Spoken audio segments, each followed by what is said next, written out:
Before we get into the new year, though, you know, it's Christmas. Christmas passed. I was in the Christmas spirit. So I got y'all some. Bring it on, nigga. You was the hardest person to find something for. I was like, I don't know. You like peculiar. So I was like, and I was on a budget. I was like, There gotta be some baby oil. no, I was trying to think of some funny shit, but then I seen this and I was like, it's kind of thoughtful. So it's for you, but it's more for turn it around so the people can see. That's beautiful, bro. You can see. That's real.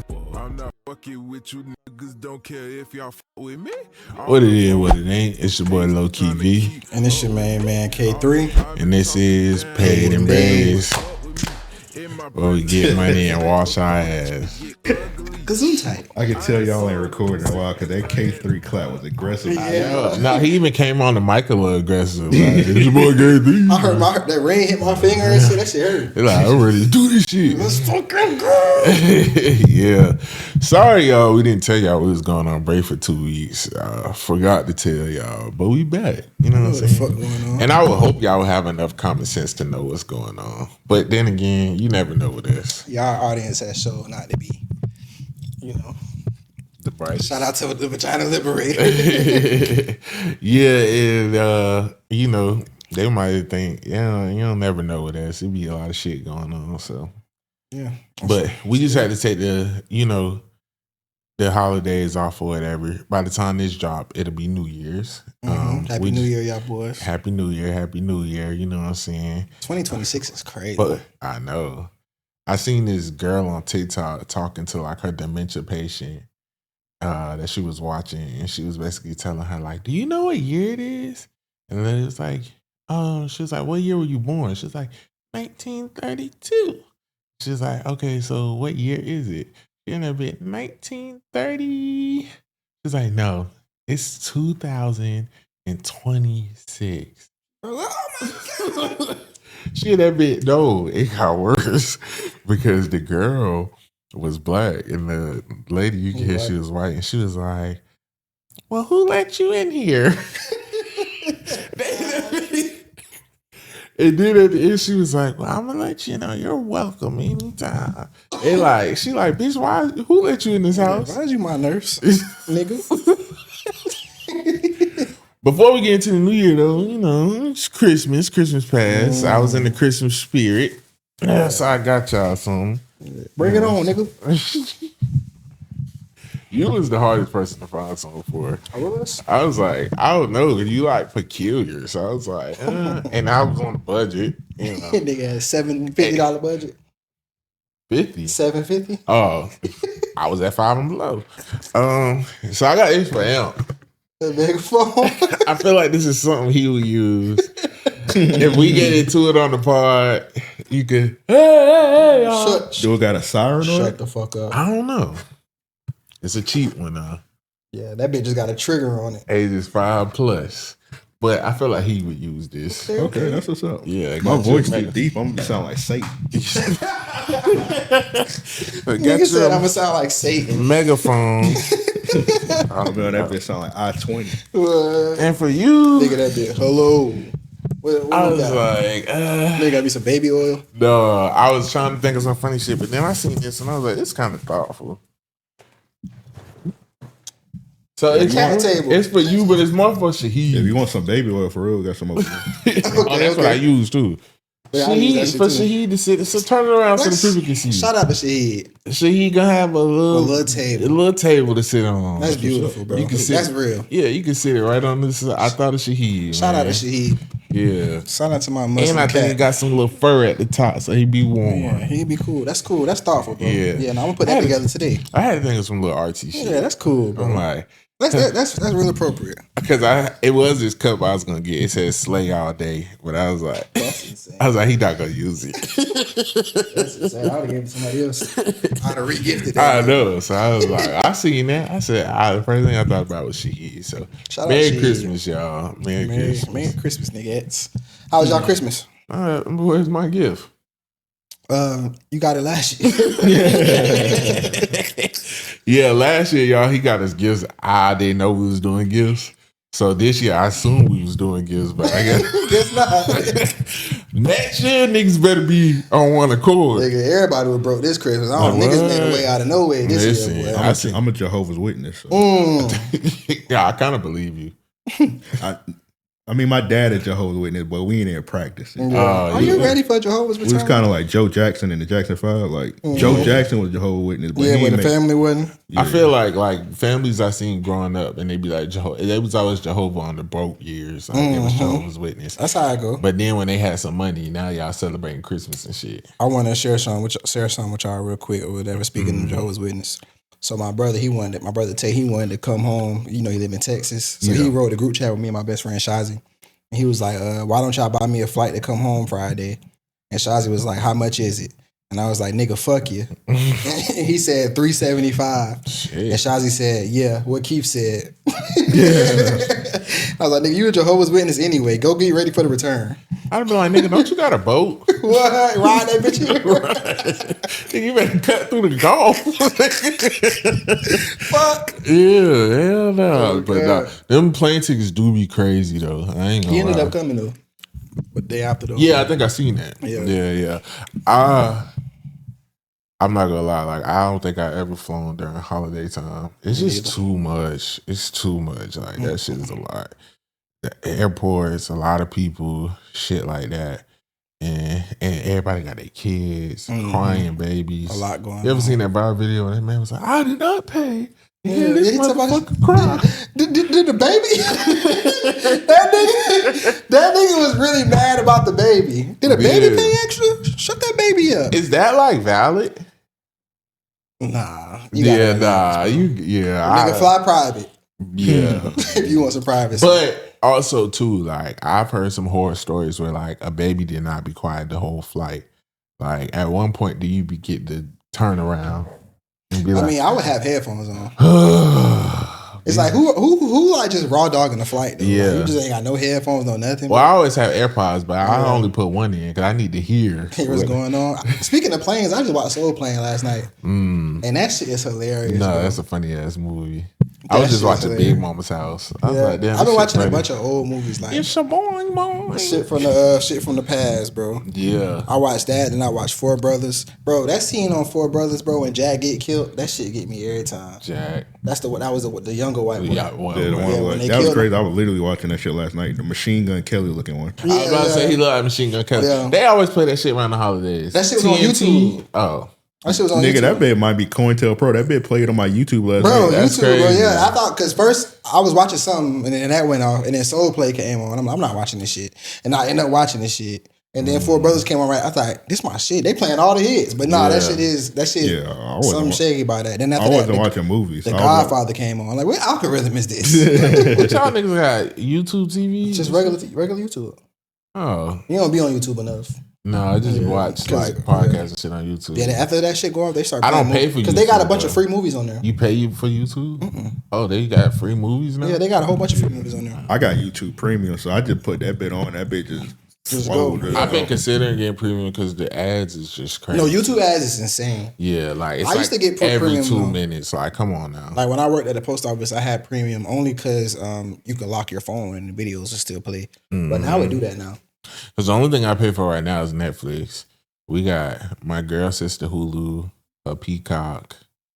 Yeah, so I'm not paying for all the motherfucking subscriptions, but I might just have to pay for YouTube because the shit is getting out of hand. Yeah, the ads is ridiculous. Yeah, it really is bad. Like now it's like it went from like 5 seconds, then you can skip to 10 seconds, and now that shit be 59 seconds. Like what the fuck, 90? Like what?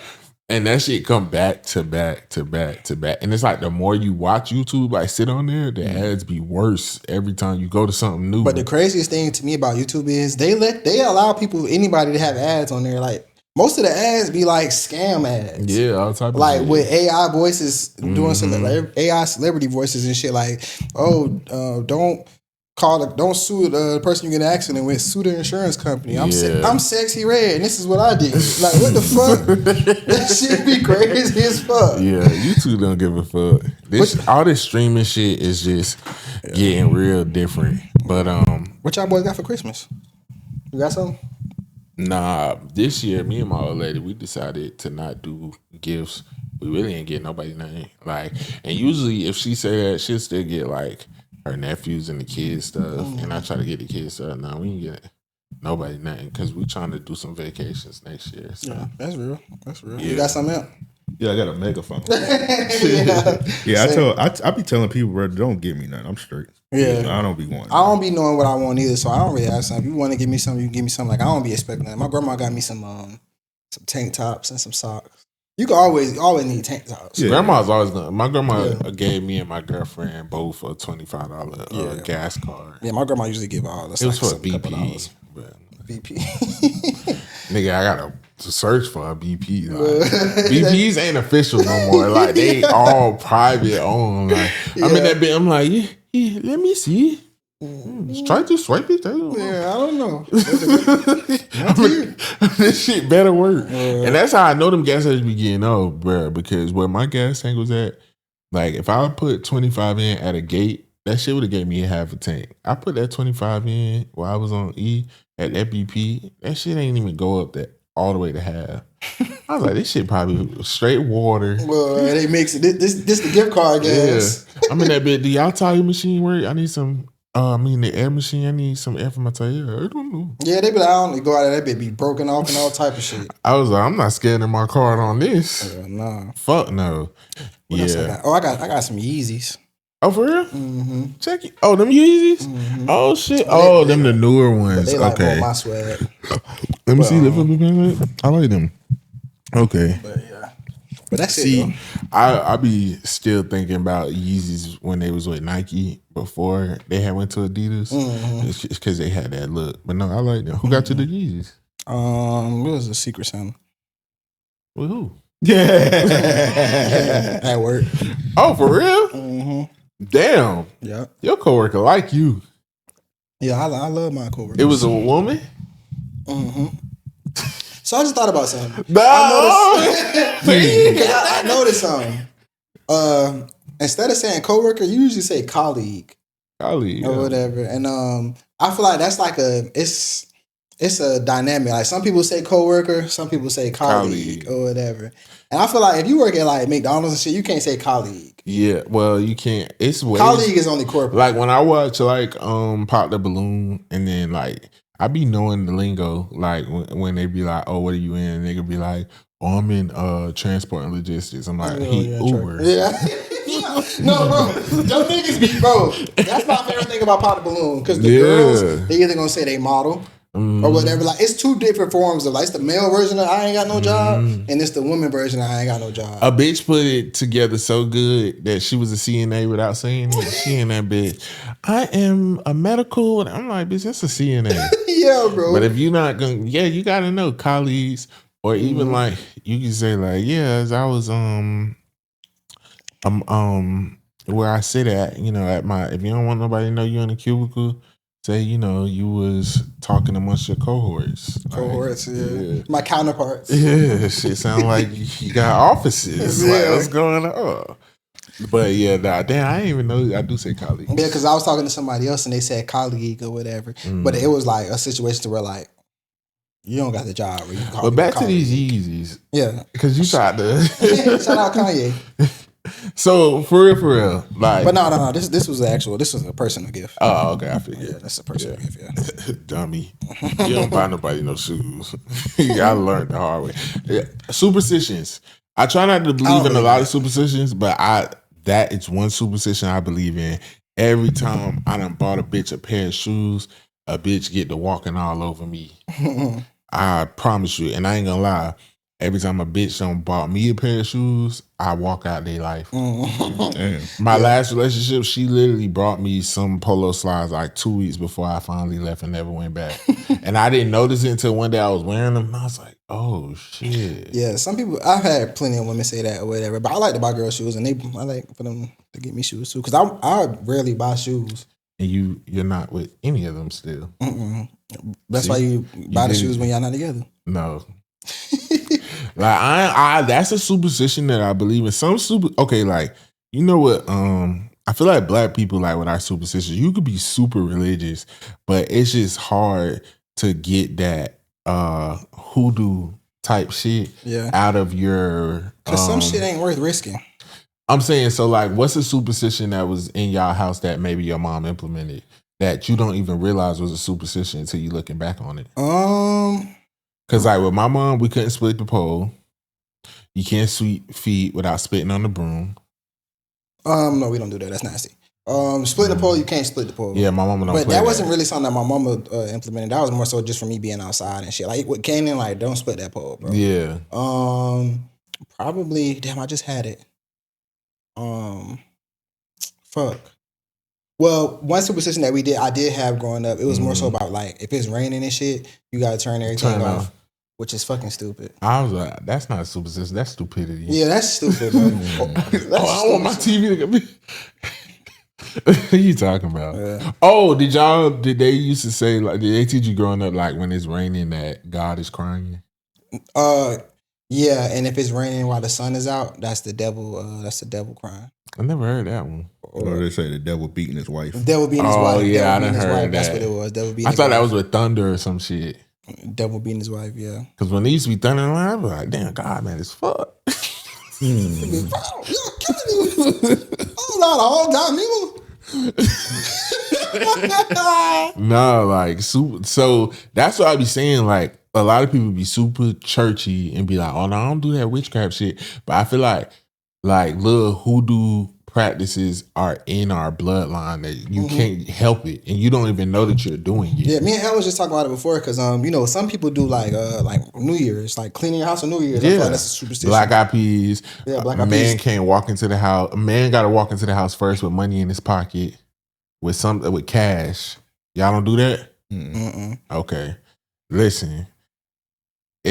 What's the superstition you had growing up? Maybe in your house. I've been trying to think. I can't really think of one, to be honest. Like off the top of my head, that I can remember. Y'all know the spider one? No. What's that? If you see a spider, that means a stranger coming. No, bro. Never heard of that. I mean, is this a superstition? The palms itching, money coming? Yeah, that's a superstition I live by. I'm not gonna lie. Every time my fucking palms or hands itch, I get some unexpected money in the day or two. Okay. I literally be happy when the motherfuckers itch. Yeah, I be like, yes. I be trying to make. Nigga just saying it. But so yeah, some stuff like my mama don't play about splitting the pole. So walking on the ladders. Oh yeah, I forgot about that. Umbrella in the house. I do. This wasn't one that was implemented by my parents, but I do. I hate when black cats cross my path. Yeah, see, like, and that shit happens a lot to me. I used to like kind of go by that. I don't know if it was on Cookout or what, but some black ass nigga was like, "That's the white man training your mind." Because what do you call a cool brother? A cool cat. So when a black cat, so what is a black man walk past your path? Now you got bad luck. You've been institutionalized, brother.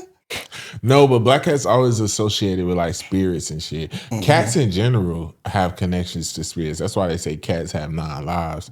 And then black cats have always been associated with like witches and shit like that. But like when I see black cats while I'm driving, like I speed up so they can't run. Cause you know a cat will run in front of your car real fast. But I done ran over 2 cats before, so on accident. Murderer. Yeah, that shit is bad. But yeah, as far as the holidays go, I seen a lot of people saying like, "Oh, Christmas ain't the same." Christmas. How do y'all feel about that? Because I'm just like, okay, we're grown. Yeah, I feel like it's like watching the kids and stuff is what show you Christmas still the same or whatever. Only thing that's not the same is like I feel like my mama ain't never have to wake me up for Christmas. You was up. Like nigga, get up. Like the kids always just jumped up. Like for the last couple of Christmas, we always got to wake the kids up because they has be up all night the night before and shit. But Christmas is definitely still Christmas. I ain't gonna lie, my mom as soon as 12 hit, if we was up, she let us open shit. Mm-hmm. So by that morning, like we was eating Christmas food and playing with our toys and shit. You grew up in a Santa Claus household? Yeah, so me and my girlfriend was talking about that. I believed in Santa Claus until probably after my mom divorced my dad. Because I remember when my dad was still in the house, I used to leave out cookies for him. And he would when he would come in, because he always came in late at night, 12, 1, 2. he would eat. My mom would make him eat them because my dad didn't want us to believe in Santa. He's like, I don't hustle all year for him to think some fat white man brought these gifts. My mom used to be like, she wasn't on that shit. Mind you, I'm the youngest. When you grow up with older siblings, it's kind of inevitable. Yeah, they be trying to ruin that shit for you. Yeah, so I remember by the time we moved to like Lee Meadows after the divorce, I know I didn't believe in Santa because my mama didn't, she stopped doing that, putting the gifts out the night before. Gifts would just be piling up like the weeks leading to Christmas. And we used to be under there shaking shit. Me and Nisha, we used to open the bitches and say, we used to know most of the shit we was getting. Niggas horrible. Yeah, so I believed in the Tooth Fairy for a long time though. Like, cause my mama, when my teeth was falling out and shit, like if I put it under my pillow, she would definitely put $1 or $2. She'd take it back for gas money. She has to borrow it. Never get that shit back. Yeah, I definitely do the Tooth Fairy for my son too. And I let my son believe in Santa as long as he wants, but I never really believed in Santa. But my son the same way. Like niggas just be thinking too much. Like sometimes you be too smart for your own good. It should annoy you. Like, I remember he was like 3. We stayed in some apartments. He was like, Daddy, how is Santa gonna come if we don't have a chimney? I'm like, I don't know, nigga. I guess he gonna land on the balcony or some shit. But like now this year, like at Thanksgiving, him and my little cousin were talking about Christmas, and he was like, Santa's not real. It's the parents. That's the first time when I seen like he didn't believe in Santa Claus. I'm like, nigga, who told you that? I'm like, what, they told you at school or something? He was like, no, it's just like Santa's not real. But like a couple years ago, we was at my dad's house, and my little brother little brother was like, you know Santa not real, right? The shit ain't had nothing. It wasn't even Christmas time. Like, and I was like, shut the fuck up. Right. I was like, Santa not real for you because you're bad as fuck. Exactly. But I was like, yeah, but I let my son believe in him. But even this year, I was still like trying to see, because I feel like kids, like you want to believe in Santa, but it just don't make sense. Yeah. So it's like I still like. It was well, still this fun day and age, it's much harder like because they have so much access to the internet. Yeah, but my son, I don't let him get on the internet and shit like that. So I kind of can keep a lot of the shit. Yeah. But once you go to school and certain shit. But I feel like even like with the monitor YouTube shit, like it's just it can kind of like come up. He ain't allowed on YouTube. That's why. Yeah, my son can't get on YouTube. Yeah, okay. YouTube, TikTok, and the other shit. Because I'm like, he can't hide it from the kids on YouTube. YouTube is the weirdest. YouTube is probably the weirdest place for your kid to be, and that's what everybody kids. Yeah, a lot of that content that them kids be doing be weird as fuck or whatever. And then once the kids, them kid pages start making money. Now the parents want to be all in the video, dancing. Like that's how that shit get weird. Like I used to let him watch one little boy. Shout out Super Saiyan. I was gonna say Ryan. He not even Ryan, but Ryan too. His daddy started being in all the videos and shit. Like the parents inevitably make the shit weird or whatever. Like one of the videos when I was like, okay, that's it. I used to let him watch Super Saiyan because he'd be rapping, doing music videos and shit. But then his daddy went to jail because his daddy and his mama was scamming. So, but the judge kind of did it to where the dad go to jail first, and then the mama go to jail when he get out. So the dad was in jail, so now the mama was in charge of all the content, and the shit got weird. Like, cause you could tell she wanted to be all front facing and shit. And one of the videos was like, I let my mom is my slave for the day. And she was dressed up like as a slave. Like they was black. Yeah, they were black. And they're like Haitian or some shit. Or women, something. Bro, I'm like, yes, it's a wrap. It's a wrap for that. Yeah, YouTube these shit. lads, because I used to be on Ryan bad, and back then it wasn't that bad. But these ass for years, like, unless it's what's the little cartoon shit that? But then me and Nisha, she was babysitting my cousin the other week, and I was over there, and she was watching that Gracie's Corner, and then they said, Big Freaka come on doing bounce music with Gracie. And they had Big Freaka, and then like me and her. What a nigga's at?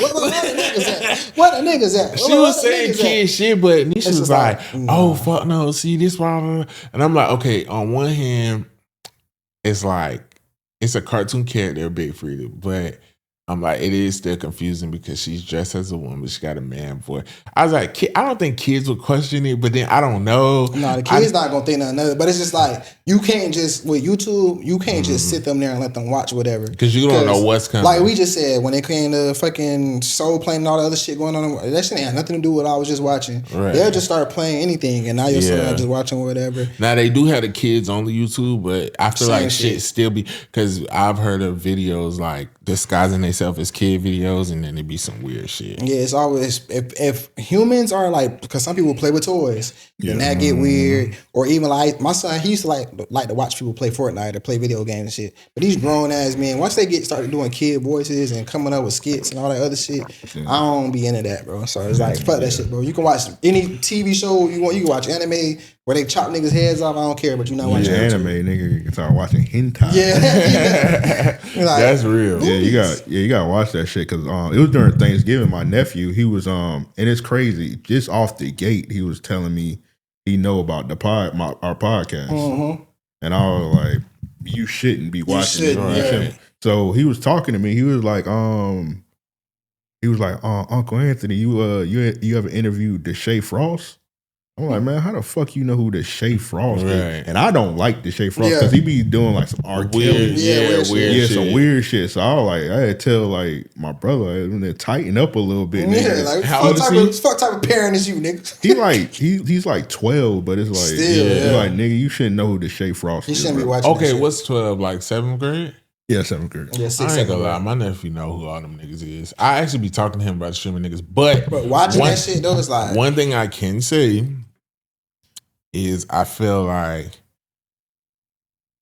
how can I put this?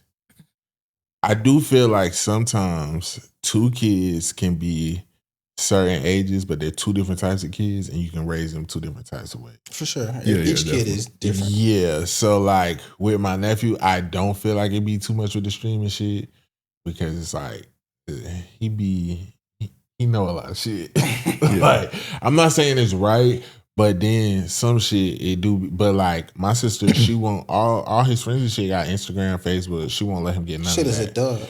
But when I was in 7th grade, I had Facebook, MySpace, all that shit. Yeah, but I be thinking about that too. Like, but it was just a different time. Like even when we had all that shit wasn't like just easily accessible, and the shit that we did on there, and even still like that wasn't everything. Like we all had MySpaces, Facebook, and shit, but nigga, we going outside. Yeah, you know what I'm saying? Like we ain't sitting online all day just doing that shit. That's not the time we came up in with social media. And I had a MySpace, but my mom ain't know what the fuck that was. I had a computer in my room. She didn't know what the MySpace was. Yeah, and it was like. It was the same. You knew people. You knew the people who was on MySpace. Like you really ain't do too much. Like now he on them little forums. I don't know like about Reddit that and shit. No, like you know how they do gaming shit and they can talk to each other through the forums or whatever. Yeah. I don't like know Discord. About, yeah. Okay. Yeah. I don't know about all that shit, but we've had to monitor it because like sometimes when he beefing with niggas and shit, they be in there arguing. I mean, Discord is nothing like that's just like having a nigga phone number. It's like Okay, it was a point when I don't know if I talked about it. A little Arab boy he was cool with that he used to go to school with. You got your house swatted? Got the house swatted? Almost. You talk about that. The SWAT and shit or whatever. And then when we told him he couldn't talk to the little boy no more and all the shit and blocked the little boy number, all that, we found out he was arguing with the boy, but it was through a Discord because they was in a group together. And we like, nigga. I thought you made a phone number. You really? Yeah, Deshae Frost taught him that. Yeah, I'm like, you really want to get swatted, nigga? You tripping. This nigga really trying to take you down. Yeah. Nah, that shit is insane. But nah, I'm not letting Kane have like no social media. Like you can't get on TikTok. I hate when little kids be on TikTok. And I hate when like little kids be like, it just rubbed me the wrong way. Like I was watching a video with I seen a video of your son, G Herbo and Ari's son. Yeah. And he was talking about like, oh yeah, like I ain't a YN no more. I wear quarter zips and drink matcha. And that shit rubbed me the wrong way. I'm just like, I don't like when women try to like, it's almost like I don't want to say too much, but I don't like the moms who like they let a lot of shit slide. It's almost like they want their son to be a version of the men that they lust after at an early age. I'm not saying that's the situation with your son and Ari. No, I get what you're saying. Though. But what I'm saying is, I don't like when like people dress little kids up in like fake Amiri fits. Yeah, shit like that. Like and they be getting black spray on little kids. And like you recording them like rapping this. Like, no, you can rap, but like you understand what I'm trying to say. It just be like, okay, this is performative and you think this is cute. Yeah, and this nigga don't stand a chance. Yeah, this could get out of hand. But while we're on the subject, because we talked about this last time, and your stand, I want to see if your stance changed because over the holiday, I don't know if y'all seen Blue Ivy had went to a game with Jay, and she finally got like some weave. You know, she usually had braids, but she had to me, it was she's 13. She had the leave out, and it was just some regular basic tracks. She did have her makeup on and stuff like that. I seen it. People was acting like, oh, I thought that was Beyonce. Yeah, everybody was like, oh, she's beautiful, whatever. It wasn't a lot of backlash there. Really, it was on Yaya, because Yaya was sitting next to her and shit. That's a whole nother conversation. Who is Yaya? Floyd Mayweather's daughter.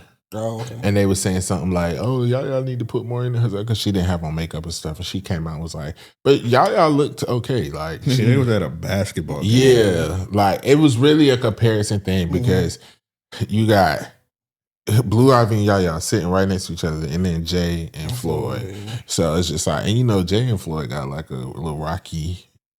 It's like you history. talking about, man. And then Floyd always got to do the most. Like they getting the drinks, he going in his bag, pulling out. Sorry, come on now. That's how my uncle act at the gas station and shit.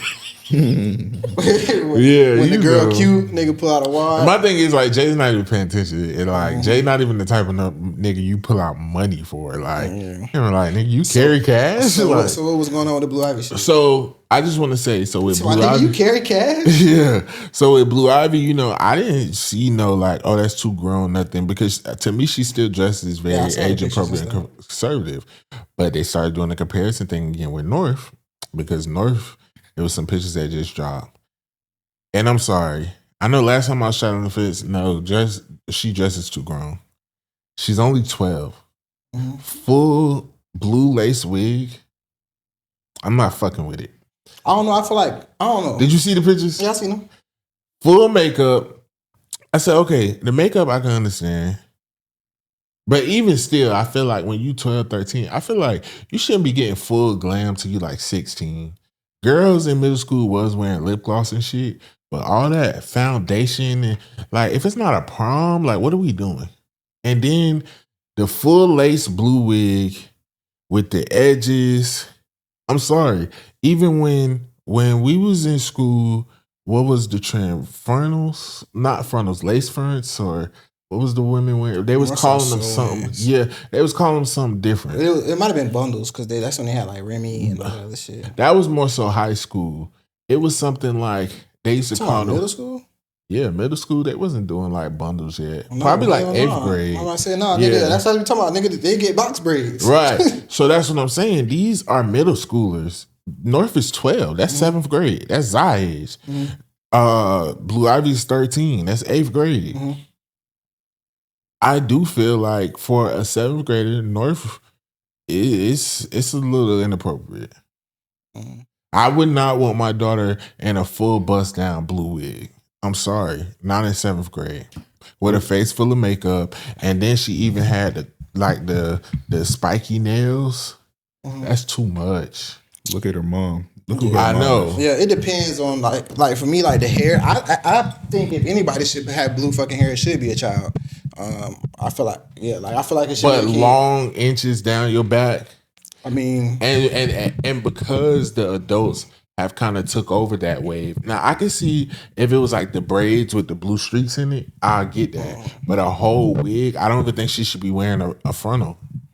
Yeah, me personally, like times has changed. It's not like how when we was kids or whatever. To where like girls ain't have weave and shit. Like when we was kids, bro, every girl still had a perm for the most part. Like, yeah, they wore braids, wraps. Yeah, it was a wrap. You know what I'm saying? Like girl coming with the wrap, or she had the braids, she take them out, she got a little wrap. You be like, damn, like You look kind of, I like you more. Like, you know I feel like high school, okay, like girls was wearing bundles in high school. That's when the grown shit started coming. Makeup, bundles, little bitches just want to show off the heels. But that shit wasn't really a thing. Like even the grown bitches weren't wearing like too much, like, you know what I'm saying, back then. But like now we just in a different age, like to where like that's more common. Like, but bro, seventh like, grade when I go like ridiculous. to my little cousin's school event or something like that, and I'm in middle school, like that's how all little girls dress now. That shit is crazy, but that's kind of what I can't get with it. What we done can't what society done kind of came to.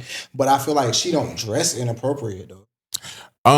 I feel like it all goes into dressing. Like, let's be real.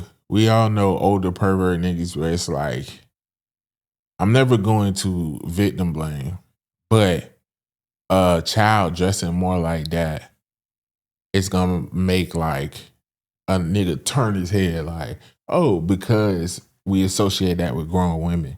Mm-hmm. And then a nigga who's kind of sick and shit. Now, of course, North is different. Like, she not gonna, like, you know, she's not gonna be just walking in Walmart by herself. You know what I'm saying? But I just don't think it's appropriate for these little girls in middle school to be wearing frontals, long nails, makeup, things like that. I feel like once you get in high school and you start working, you like 16, okay, cool. But like, and I know you saying it's a different age because my daddy didn't play that shit with my sister. For me, long nails, I feel like that's far. Long nails, like it should. You seen the nails? I didn't see them, no. I think I got a picture. It's the long nails with the sharp shit at the end. But you know, like also with Blue, it kind of depends on what was the scenario because Blue do a lot of shit. So it could have been, she could have been cosplaying. We don't know. You mean North? North, my bad. My bad, North. Yeah, North. She could have been doing like a skit or something. We don't know. But because we just seen her with Holiday with Kanye, she had the same blue hair and it looked regular. Yeah, Kanye ain't no. You know what I'm saying? Like, so it's like, okay. I don't feel like the blue hair is a bit much. I don't feel like the edges is much. The nails, yeah. I don't These feel like the nails. Is horrible. Yeah. She had the grills in. Mm-hmm. That's like that look like that don't look like she just going outside to the mall though. That look like she put that shit on for the purpose of the pictures. But I also feel like you shouldn't be posting pictures like that at that age. Yeah, but she a celebrity is different. I don't feel like my daughter, no, of course, but my daughter. But Blue's a celebrity. Like, I feel like JNB is doing the right thing. Yeah. Like, I feel like Kim and them need to be like, okay, like, I don't know. This is just a lot to me. They let her express herself and stuff like this that. This is a lot to me for a 12-year-old. Yeah, but I feel like now that I'm looking, the foundation not that bad. No, I was just saying it wasn't that bad. Like, and I think because Blue is pretty, and when she dresses up, she can look older than she actually is the real reason why people make it look like a problem. Because if Blue, like right there, like if she didn't have those goals in and her teeth was like snag-a-tooth a little bit, like how some 12-year-olds are or whatever, we wouldn't be like she look grown. You know what I'm saying? We'll be like, oh. But imagine like you scrolling on the app on TikTok and you see this girl. I wouldn't think she's 12. I wouldn't either, but I wouldn't think she my age either. I wouldn't think she my age, but I would definitely say 16. Yeah, but not like. But that's the thing, though. What you say, Aunt? She look older for sure. Yeah, definitely older. But like that's the thing nowadays, though. Like me as a single nigga, bro. Like when I see a girl, I gotta look like. Most definitely. It's certain cues that you gotta look for to see is this an adult or is this a child? But you gotta think. A lot of niggas not like us. Yeah, but and I wouldn't want my daughter even bringing in that type of attention. The only point I'm making is like, but that's a situation to where that's why like certain shit like you got to think deeper because you can't raise your daughter to move based off the faults of niggas or the male gaze. You kind of got to teach your daughter how to protect herself and stay in an environment to where she can kind of avoid these certain things, but you shouldn't have to raise your daughter like based off niggas being sickos. But I do feel like you got to set those boundaries of, hey, you're this age, you shouldn't be doing this early. You have enough time to do that. For sure. And then with her, I feel like it's worse because even if it was Blue, I would be saying the same thing about Blue, but I'd also be like, don't nobody got access to Blue. She don't have no social media. She don't have nothing. North has like TikTok and all that shit. Yeah, for sure. She's more like, but that's why I had to ask, okay, like what is the context of this shit? Because they had pictures of her before where she just had on like she didn't even have on nothing crazy. She had on a skirt with the black boots and the stockings underneath or whatever. And they was like, well, she look grown. And it's like, no, she don't. Like, she don't look grown. Like, this don't look like no grown up at all. I do just feel like balance it out a little bit. Like, and I think her mom, she get a lot of smoke because of who her mom is. Yeah, her mom is. And they was wilding when they was teens. Yeah, I think she get a lot of smoke of who her mom is. I think for me, if she was 16, I'd be like, Yeah. But 12 is just a little, because I literally see a 12-year-old all the time. I'll get on my nephew, nigga, pull your fucking pants up. Yeah. Like, you want to be a gangster so bad. Like, you like a bitch. Yeah, you don't even know how to wipe your ass good. Nigga, I really put you out there looking at pull your pants up. I don't know. I feel like these kids is just, and we all did it. But, yeah, I don't know. It's just a little much. Yeah, they moving. Yeah, they definitely like it's sped up. Like I'm telling you, like if I'm out in public and I see some girls and shit and they looking and shit, I gotta like kind of look at the cues and see, okay, is this a fucking adult? Do she got a tattoo or multiple tattoos? I done had little girls say like little shit to me. You know, I had to do a double take. I had a girl say some shit to me before one night in a Wawa, and I'm like, she said some little slick shit and then said something with her eyes and her friends giggle. I'm looking like, bitch, you look like you 16. Who the fuck are you talking to? I told you, I told the story before. It was a girl I seen her in public, so whatever. She hopped down on me or whatever. I gave her my number. And then I don't know why I ended up asking because she looked grown. I ended up asking, I'm like, hey, how old you is or whatever. That's something I always ask a woman or whatever. And she was like, you're gonna be mad. I'm that bitch. How old are you? She's that bitch. Oh, I turned 18 too. I'm that bitch. Hey, bro, delete my fucking number, bro. Block. What the fuck? And you got a lot of niggas out there be like, all right, hell no, I'm that bitch. We just gonna be cool till your birthday. Nah, not me. I'm just saying. So some Tiger shit, I was in that bitch. Oh fuck, man! I forgot. But you would have never knew though. But some niggas don't ask. I would never get in front of one. I'm glad you brought that up. That's probably why they give a lot of flack too, because it's like the family been known to let them. Because Kylie was 16. Yeah. Totally forgot about that. But nigga, you know how icky I felt in that situation? Because I'm like, ugh, bro. I'm like, bro, that was a fucking. But that's how. So even with my little cousin and shit, like, I talked to her about certain shit like that. Like, oh no, but I'm glad that you don't really have to worry about that type of shit too much. But if I had a daughter, I would let her get her hair done and shit or whatever. Depending on the hairstyles and shit, I would let them get their hair done. But I would let them get their nails done. Nothing crazy like that. Yeah, nothing crazy. And I would let them wear like, probably like a little bit of foundation with but you not getting bust downs down your back. You're not getting lashes. That's just too much. I don't like that. But while we're on the subject too, I also want to talk about within the schooling. How do you be feeling about when like these teachers go viral for they feel like they be dressing inappropriate? Most of the time it's the women.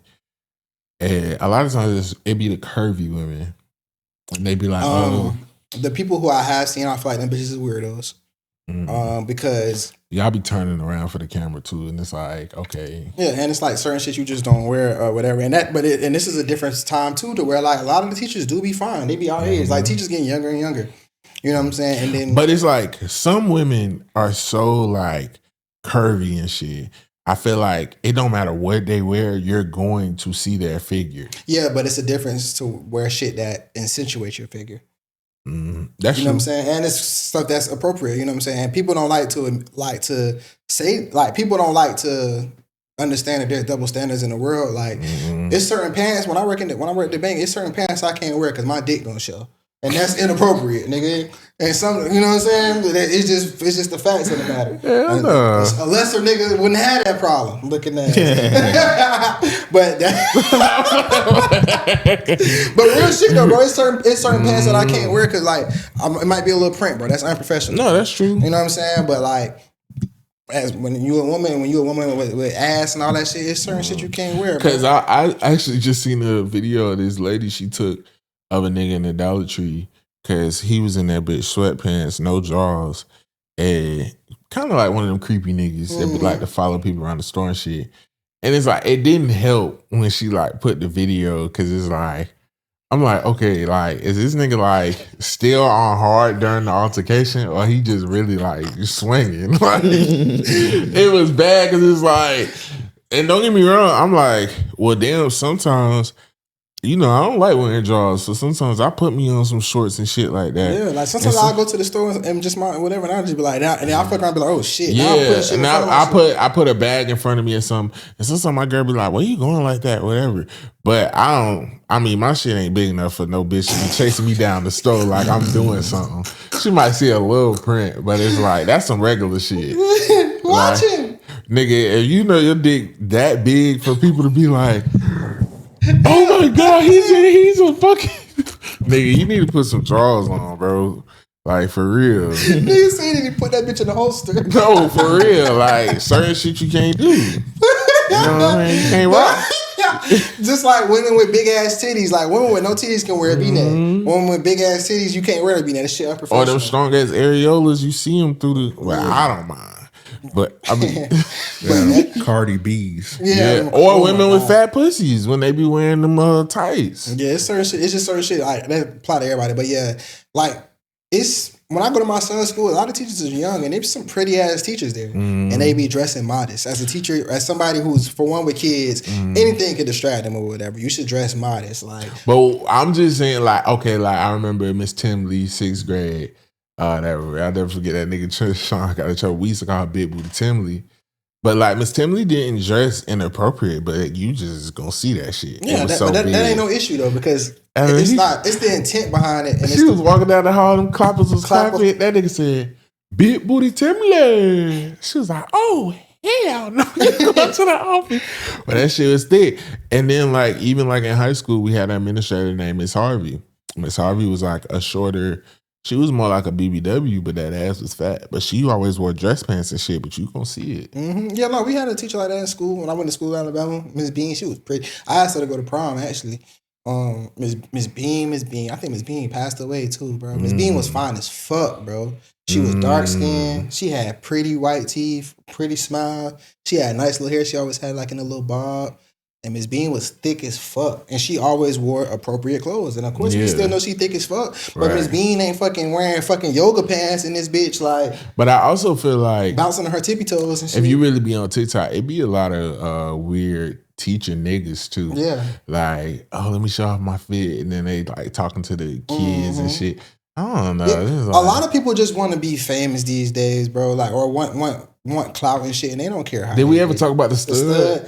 I think we did. I think we did, but no, that was she was she's weird. An idiot. Yeah, no, she's stupid.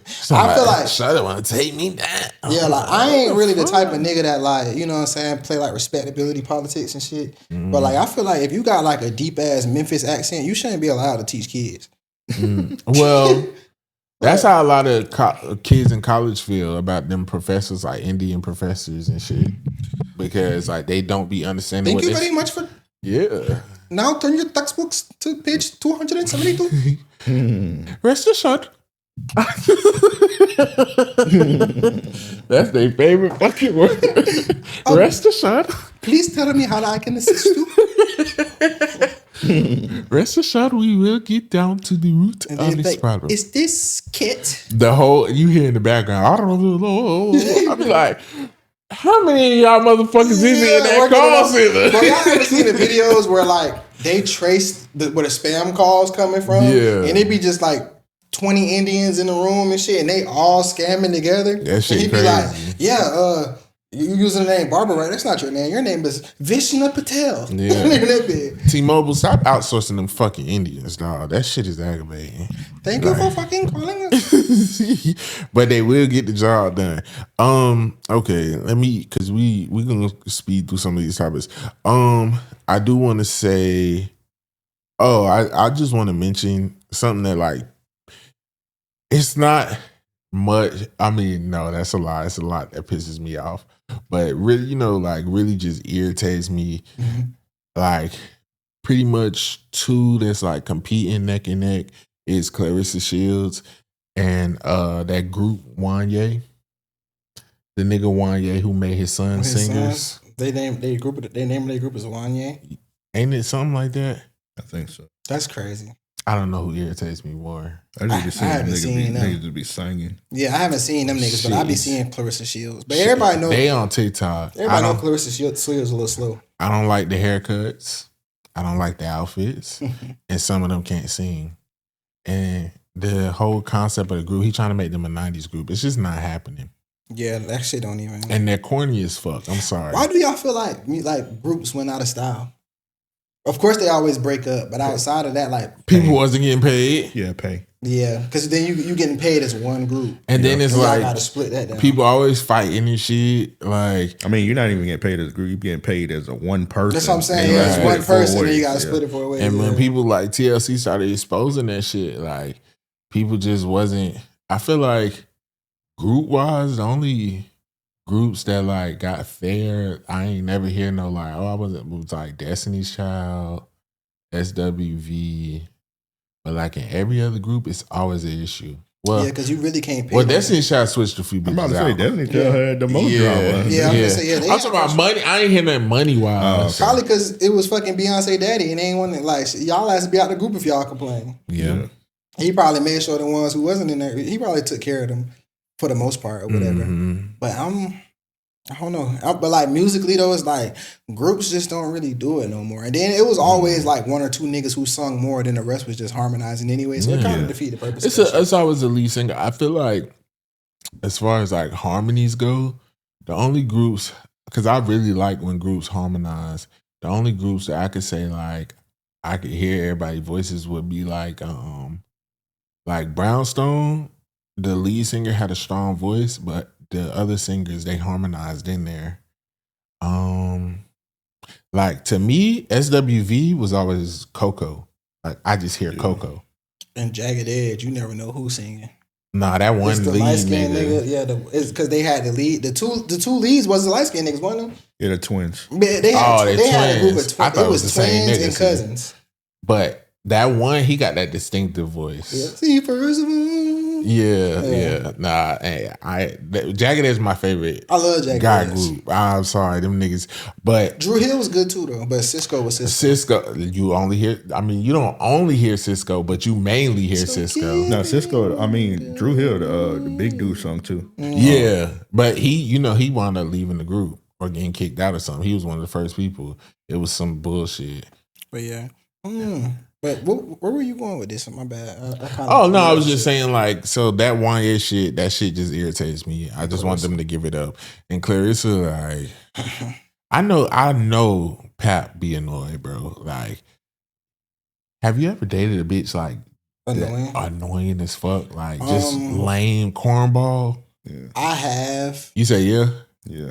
That shit be irritating. Yeah, I have, but she was so bad, I didn't give a fuck. Like I can stomach through it. Like she'll say some lame ass shit, and I'll be like, and then she'll walk away, and I'll be like, that shit was kind of funny. I feel like I have, but that was more like when I got to the hate stage of a relationship. It wasn't like I met you and you was corny, but then it was like, bitch, I don't want to be here. No, it wasn't Clarissa corny, because I do like a girl who's like green, like a little green. To where like, be like, you green as fuck for real. Like, but it's like. But like to where like she just so corny, so I'm like, this bitch lame as fuck. Bro. Yeah, I can't do it, bro, because I can't fake that type of shit. I don't feel like it was. Simmons. Yeah, I don't feel like right. I don't feel like it was lameness for me. I feel like it was like once I like felt it was the looks for me. Like waking up, I'm like, look at this bitch fro. Like,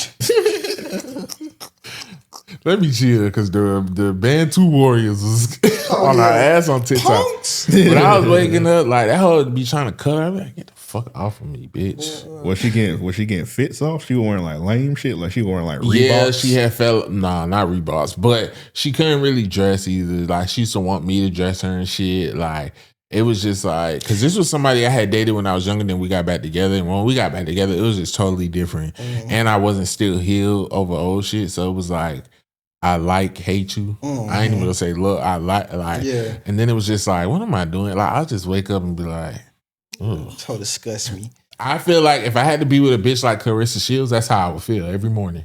Yeah. Everything she does irritates. But then when you was with a bitch like Remy for so long, and it seemed like she was like just a super narcissist in that relationship, then Clarissa probably a breath of fresh air. She loving him out loud, and of course she gonna get on his nerves and shit. But she look at him like in such a certain way. Niggas, she probably be.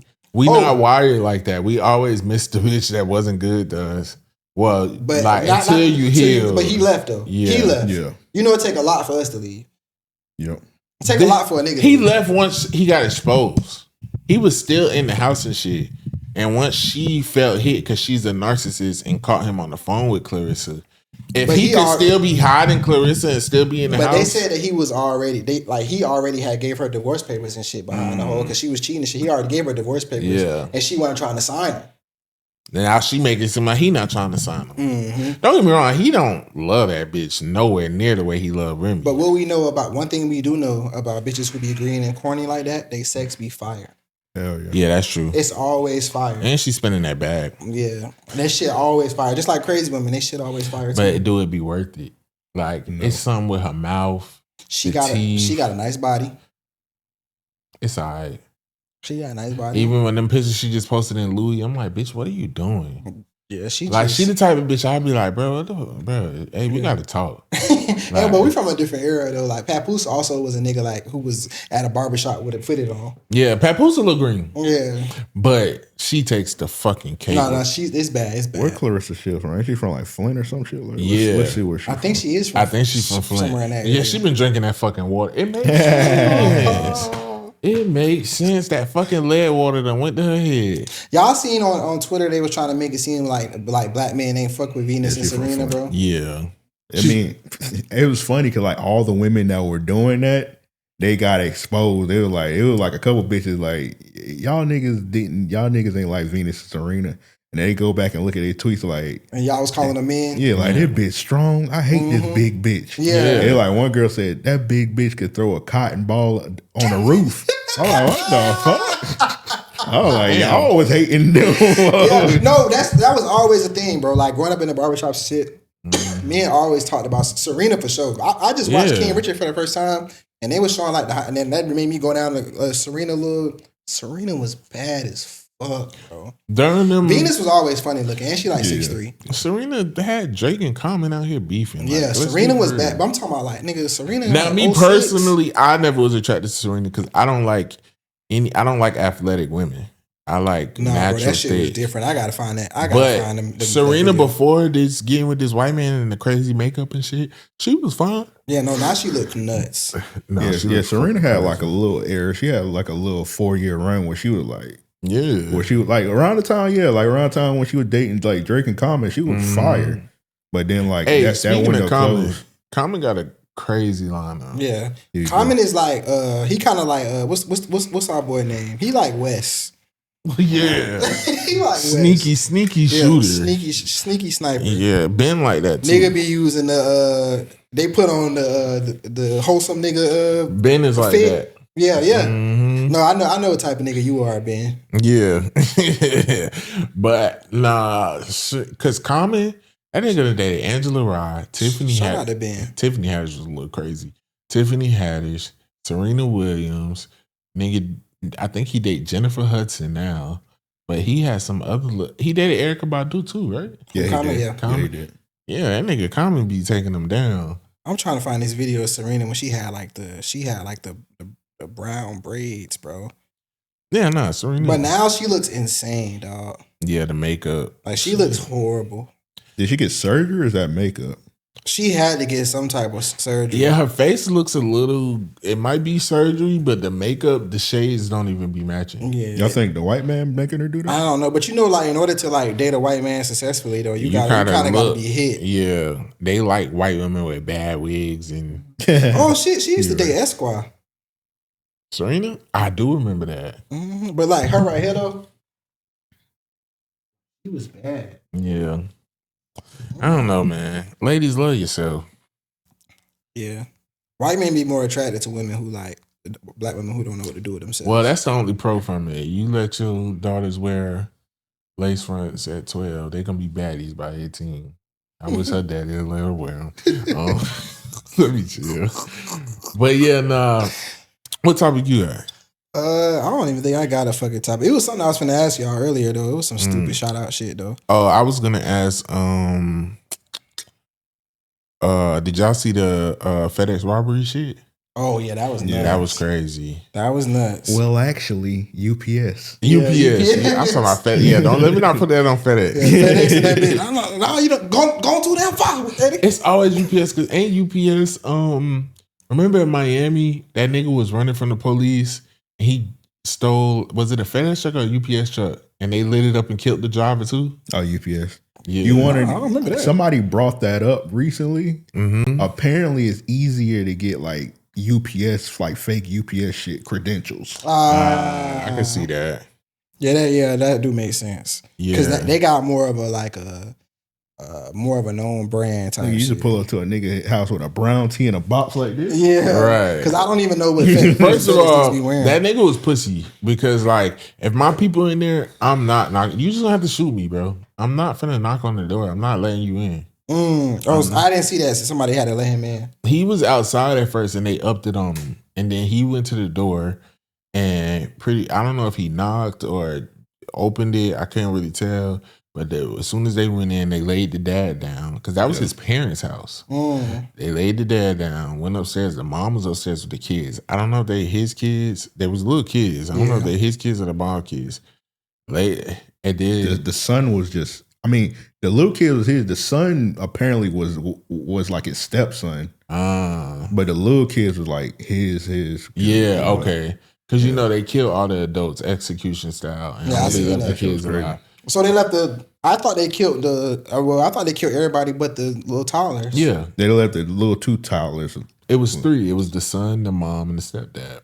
Yep. They killed them. So the son was older though. Yeah, but it gotta be like some setup shit because they kept saying, "Where's the money? Where's the money?" So Yeah, I seen something like they was like drug dealers or some shit. Yeah, but I'm like, damn, like he had to kill him like that. And I seen the ringleader only got life. Well, I mean, I know some states. At least he ain't shoot the jits. Yeah. Yeah, Cause I might have popped their ass on accident. But that one nigga who was on too far.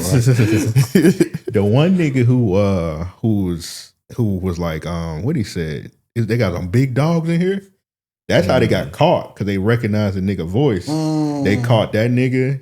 They did some kind of shit because he had like a record and they did some scientific shit. They was like, yeah, your voice matched that nigga. Yeah, and then like he snitched on everybody. Yeah, that's how it always goes. You only gotta catch one of them niggas. Yeah. Cause I don't know why they do that. It's not like you finna get. See, I'm an overthinker. If I'm doing anything, like I'm switching my voice and mannerisms, all even with a mask on, I'm like, get that hoe. If they would have got like, if they got the money and shit, like realistically, the safest way to get away with a crime is like I would have killed you niggas too.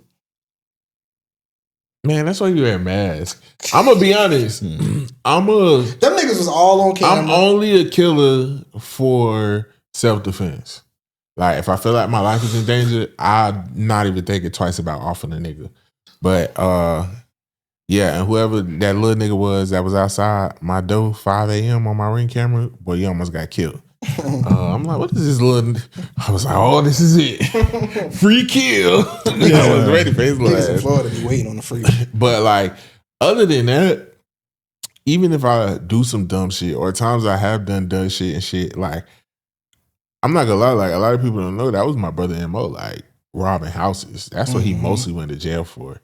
And like really, like real nigga rules, you're not supposed to kill people unless it just go bad. Yeah. Niggas who just kill people just to do it, like It's nuts. And it's like because like now you done took it from like a 10-year charge to a life charge. Not a homicide, burglary to that shit is crazy. That shit, Yeah, and he killed them for like no reason because they got away. They got what they wanted. Right. So, like, you didn't have to kill them people. Exactly, it's crazy. Now if a nigga be like, hold on, I know that voice. Yeah. That's Big 3 and Lucky. What? Nigga, that bit. Calvin, that's you?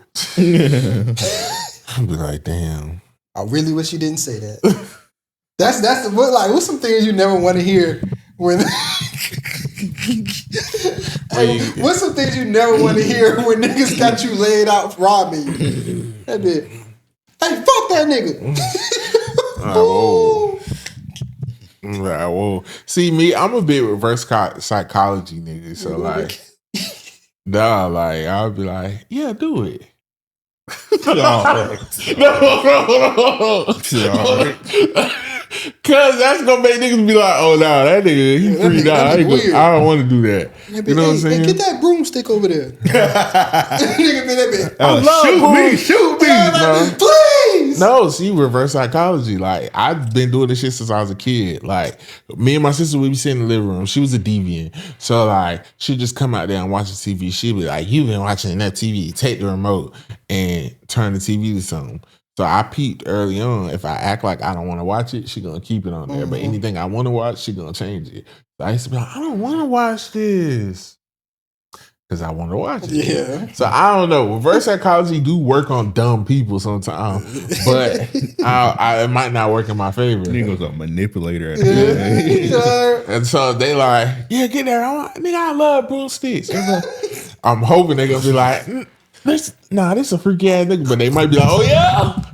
Like, we'll see. I'll be like, damn, I got the wrong. These niggas intelligent too. Booty goons. They gonna do you like on that episode Snowfall, Carvel. Oh yeah, Carvel. Bro, I can't see that nigga. He played like a teacher in another show, bro. Yeah, my grandma watch it every day. It's he played Cedric the Entertainer's son. The Neighborhood. On the Neighborhood. And I just be seeing that nigga. I can't get past that. Yeah, that was a crazy scene. Why did that need to happen? My grandma was like, why you leave the room? He's like, I don't trust that nigga, bro.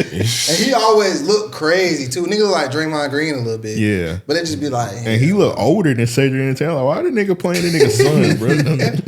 Fucking Carvel. Y'all ever seen the movie Law Abiding Citizen? Yeah. And like, remember they did what they did to his wife in the beginning? Yeah, I'm like, that was so unnecessary. Yeah, that shit, I couldn't be in them situation like that. Yeah. Anything with a booty taking scene, I ain't watching it. Yeah, like, I'm cool. No, I actually just watched this like good ass movie.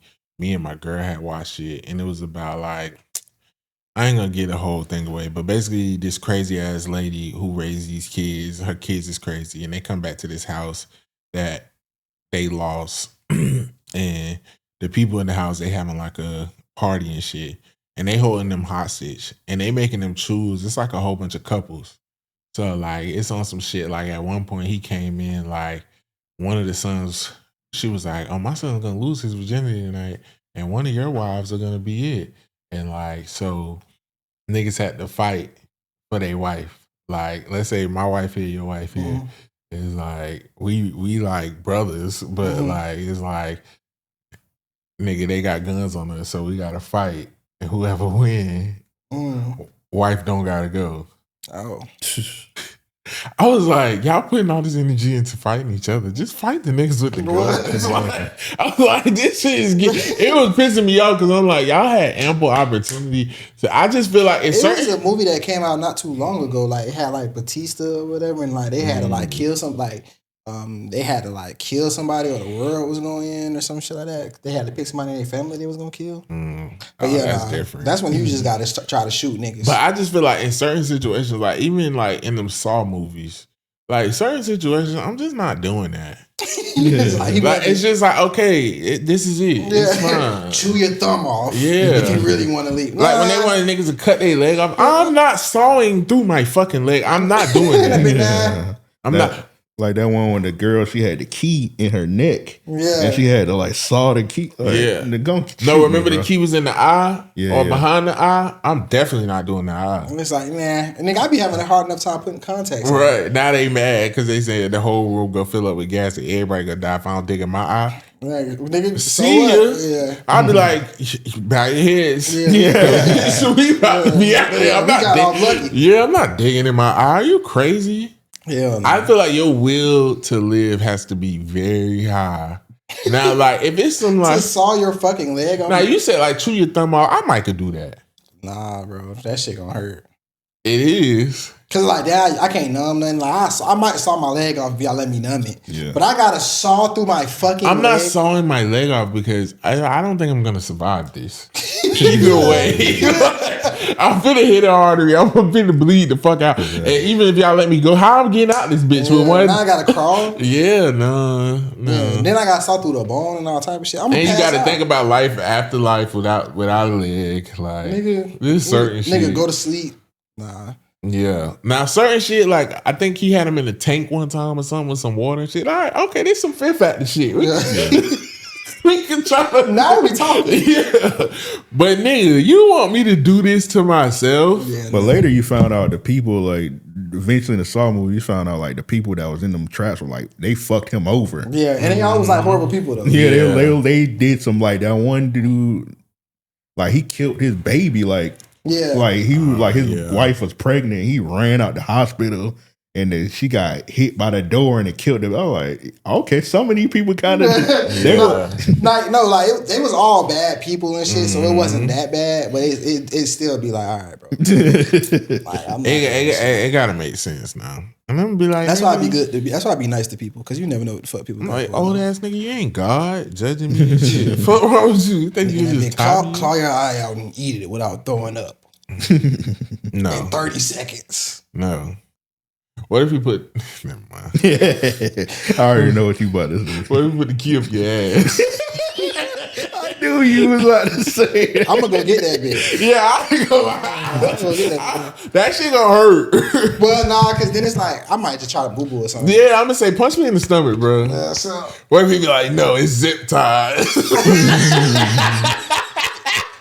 zip tied to your colon. I'll be like, oh shit. Zip tied. Whole time, dude. Yeah, you gonna see some niggas too comes. They can be like, oh yeah. They be like, damn, nigga, why your shit so loose? You know what movie I watched last night? Because this shit came on after Four Brothers. It was Soul playing then Four Brothers, and then the movie that came on after that was Moonlight. Oh yeah. And I watched Moonlight again, and it's like in hindsight, I'm like, I know the time we was living in, but this movie not that good. Yeah, it wasn't a good movie. It's not that good. It was a decent movie. I haven't watched it since I went to the movies, and I'm watching it. I watched the whole thing, and I'm like, oh, you really stepped out for it. I didn't know. So that's the craziest thing. That nigga was like, I'm ready for this. That's the craziest shit ever. Like I always talk about that when it comes to Moonlight. That is the most crazy experience I ever had in a movie theater because I thought it was gonna be a hood movie. Because that's how they low key marketed it at first. Yeah. Like they had it like they show him in the car driving around, listen to the music. He had the golds. They showed a little boy running and shit, getting chased by people. I think I knew because niggas in barbering school. I got it on bootleg. And like I remember my instructors who were women, it was like it was a really good movie. And the nigga who owned the school, he was like, yeah, but I ain't like that. And then like some of them was like, it wasn't like no real gay shit. And then when I watched it, I was like, oh, it's like one scene. Yeah, but no, I really didn't. I'm thinking it's gonna be a hood movie, and I'm watching. I'm like, this shit fine. I'm like, cause they in Miami. I'm like, okay, so I thought it was gonna be like a Florida, like it was a cool classic hood movie. Yeah. You just pull out your phone when he do the little handy, bro. So I'm watching the shit, bro, and I'm like. They had the scene where they was playing hot ball and shit, and they was trying to like make the little nigga get the ball so they could have a reason to tackle him. Yeah. We used to do that shit all the time. And then they had a little scene where like they was all in the bathroom, like showing each other they meet. That never happened in my childhood. I'm like, that was weird. No. And I'm like, okay. And then that never happened. No, I got a story. Yeah, we didn't do that. I never seen that before. But I want to tell it. Okay, hold on. Okay, never seen that before. So now we just in here. I'm like, okay, this movie getting good. And I see like, okay, his homeboy looking out for him and shit. And it's like, that part come out. And I was with my baby mom at the time. Look at her, I said, what the fuck is going on? And she was like, you didn't know? I said, no, what? She was like, this movie, the person who made this that's movie, why I bought you. Yeah, this movie, like, this movie is about, and I'm the one who was like, hey, you want to go see the movie Moonlight? Bro, that shit threw me off so bad. I'm like, I said, is he jacking? Yeah. And I'm like, nah, bro, what's happening right now, bro? But I watched it last night, and it's like all the clues was there. He was like he was finna smoke, and he was saying, you like sitting by the water, man. We gonna smoke this blunt. I'm gonna introduce you to some fire, and I'm like, oh, he really meant some fire for real. Like he ain't mean smoke, he meant some fire. That shit. Yeah. Nah. I will say when I was a kid, I went through a weird experience. I'm not gonna say who, because I think niggas be watching the pod or whatever and shit, and it ain't no diss. We was kids, but I did go through a weird experience. I can't give too many details. Let's just say I was at a house. I was around some kids that was my age. One of them was pretty much like a family member at the time. And hold on, I'm sorry because I had got a call. Wow, well that's crazy. Look at this, y'all. My best friend was calling me. I ain't answer because I'm filming. I texted her, I said, I'm filming, you good? She said, oh, my bad, disregard the voicemail. You saying it's not even doing nothing. Answer the phone. Jeez. Crazy. Anywho, you see how people do? But yeah, bro, yeah, Your fat not even doing that. Answer the phone is crazy. So we at a house, and then it's like niggas, this one family member, whoever, whatever, and we kind of stayed with each other at the time. Sometime when I would go to my dad's house, and he had his friends over, so it's all niggas our age or whatever. And yeah, like niggas started like comparing their meats in the room. Yeah, what? Comparing their meats is We crazy. was probably like 7. Like, no, mine's longer than yours. Mine longer. So I'm in that bitch. I'm just looking. I'm like, nigga just looking. no, I'm just because I'm confused. I'm like, I'm off in the corner, but I'm looking like That ain't this right. ain't right. Yeah, so this. Then shit lost me. Niggas like, I'm not gonna lie, bro. Like I'm like, okay, I gotta get up out of here because like I peeped like one or two niggas. Like, bro, you getting hard, bro. Then it was like niggas started going sword fight and like sword fighting they shit. I left out the room after that. I swear to He God. was at a frat party. I swear to God, I went in the other room. Then like later on, it was like why you left? Why you left is crazy. Yeah, I wanted you, man. That's why I started it. Yeah. I'm like, what the You was fuck? finna get jumped in. I'm like, what the fuck? Nah, But that shit would have been traumatizing. I think it was like some kid shit. I don't know. Maybe they ain't know no better, but I was like 7, but I knew that wasn't right. Yeah, nah. What are we in here doing? The only weird shit I ever had, I remember one time we was in middle school and I was on 3-way with my homies. And then like we just talking. I think we was like watching like I forgot what the fuck we was watching. And then next thing I heard like a clapping. We had a clapping noise. We were like, bro, what you got going on? And he's like, I'm making my shit jump. I'm like, bro, what the fuck? And then I heard the other homie on the phone, he started doing it too. Oh, and they're like, Amp, it's your turn. I was like, fuck no. Freaky ass nigga. I was like, what y'all That's the niggas? shit where your balls hit and they making the noise. That's what they were doing. That's They were funny like, as I'm in there. I was like, how you do that? Nah, that's funny as shit. Nah. Okay, and then last story. I'm not gonna put this out either because bro died. But basically, like, somebody my brother used to hang with, his little brother, me and him was like the same age. He was a little older than me though, and because I think when he was like I was in elementary school, like 4th grade. He was in 6th grade, but I always been mature for my age. But basically, like it's some like white mama type shit. So wild, they wild, whatever. Niggas go to their house and shit. First time I spent the night over there, my dudes let us get her room because she got the bigger room. She got the, with cable, you get the better channels and shit in one room. She got all that. We in that bed. He bad as fuck. So he go close the door and shit. She out there knocked out on the couch. So I'll never forget. She had like a bed and then she had like, what do you call it? A love seat. So like, I'm on the bed, Jet like on the love seat in front of me. We watch this shit. Jet going on the upper channels. He stopped on the porn channel. So, we kids. So he like, I was like, whatever. So we watching it. Yeah, I ain't used to get hard and be jacking off around this time. So I'm just. Nigga started whacking his shit. So I'm like, just sitting there and shit, like watching it, like, okay, like, cause it just used to be a thrill thing for me, cause I wasn't doing all that. It was in middle school though, and like, I'll never forget, bro. Like, Jit had got up, went to his mom's bathroom, came back. I'm not paying attention. I didn't even notice like I don't know if he slid it in his pocket or what, but like got some lotion. I'll never forget. We heard a noise and he thought like it was his mama, and like the cover went up and Jit was jacking off, bro. And I ain't gonna lie, his meat was small as fuck. That shit was small as fuck, bro. I was like, and I was like, whoa, this nigga was just jacking You seen off. way too much other meat in your life. I'm just saying, bro. Nigga had a rough childhood. I felt real weird. And I You had a was bull-like childhood. like, You and then rough. afterwards, he tried to go back to the channel. I'm like, bro, this Throw Nickelodeon. bro. And then like, even like when he got up and made sure his mom was like, I could smell the lotion and shit. I'm like, oh no, like We not doing that. yeah. I'm like, what the fuck? Nigga ain't care that you was in the room or nothing. He couldn't get that shit No. off like later on. Or like, Yeah, like, what That's the what I'm fuck? Like, you can't saying. wait till I fell asleep or something, bro. Like, That's what I'm saying. I'm nigga ain't like, even ask. He just got Yeah. straight to it. That's funny as that fuck. shit was, but that's the main thing I remember. Like that nigga shit was That's funny as fuck.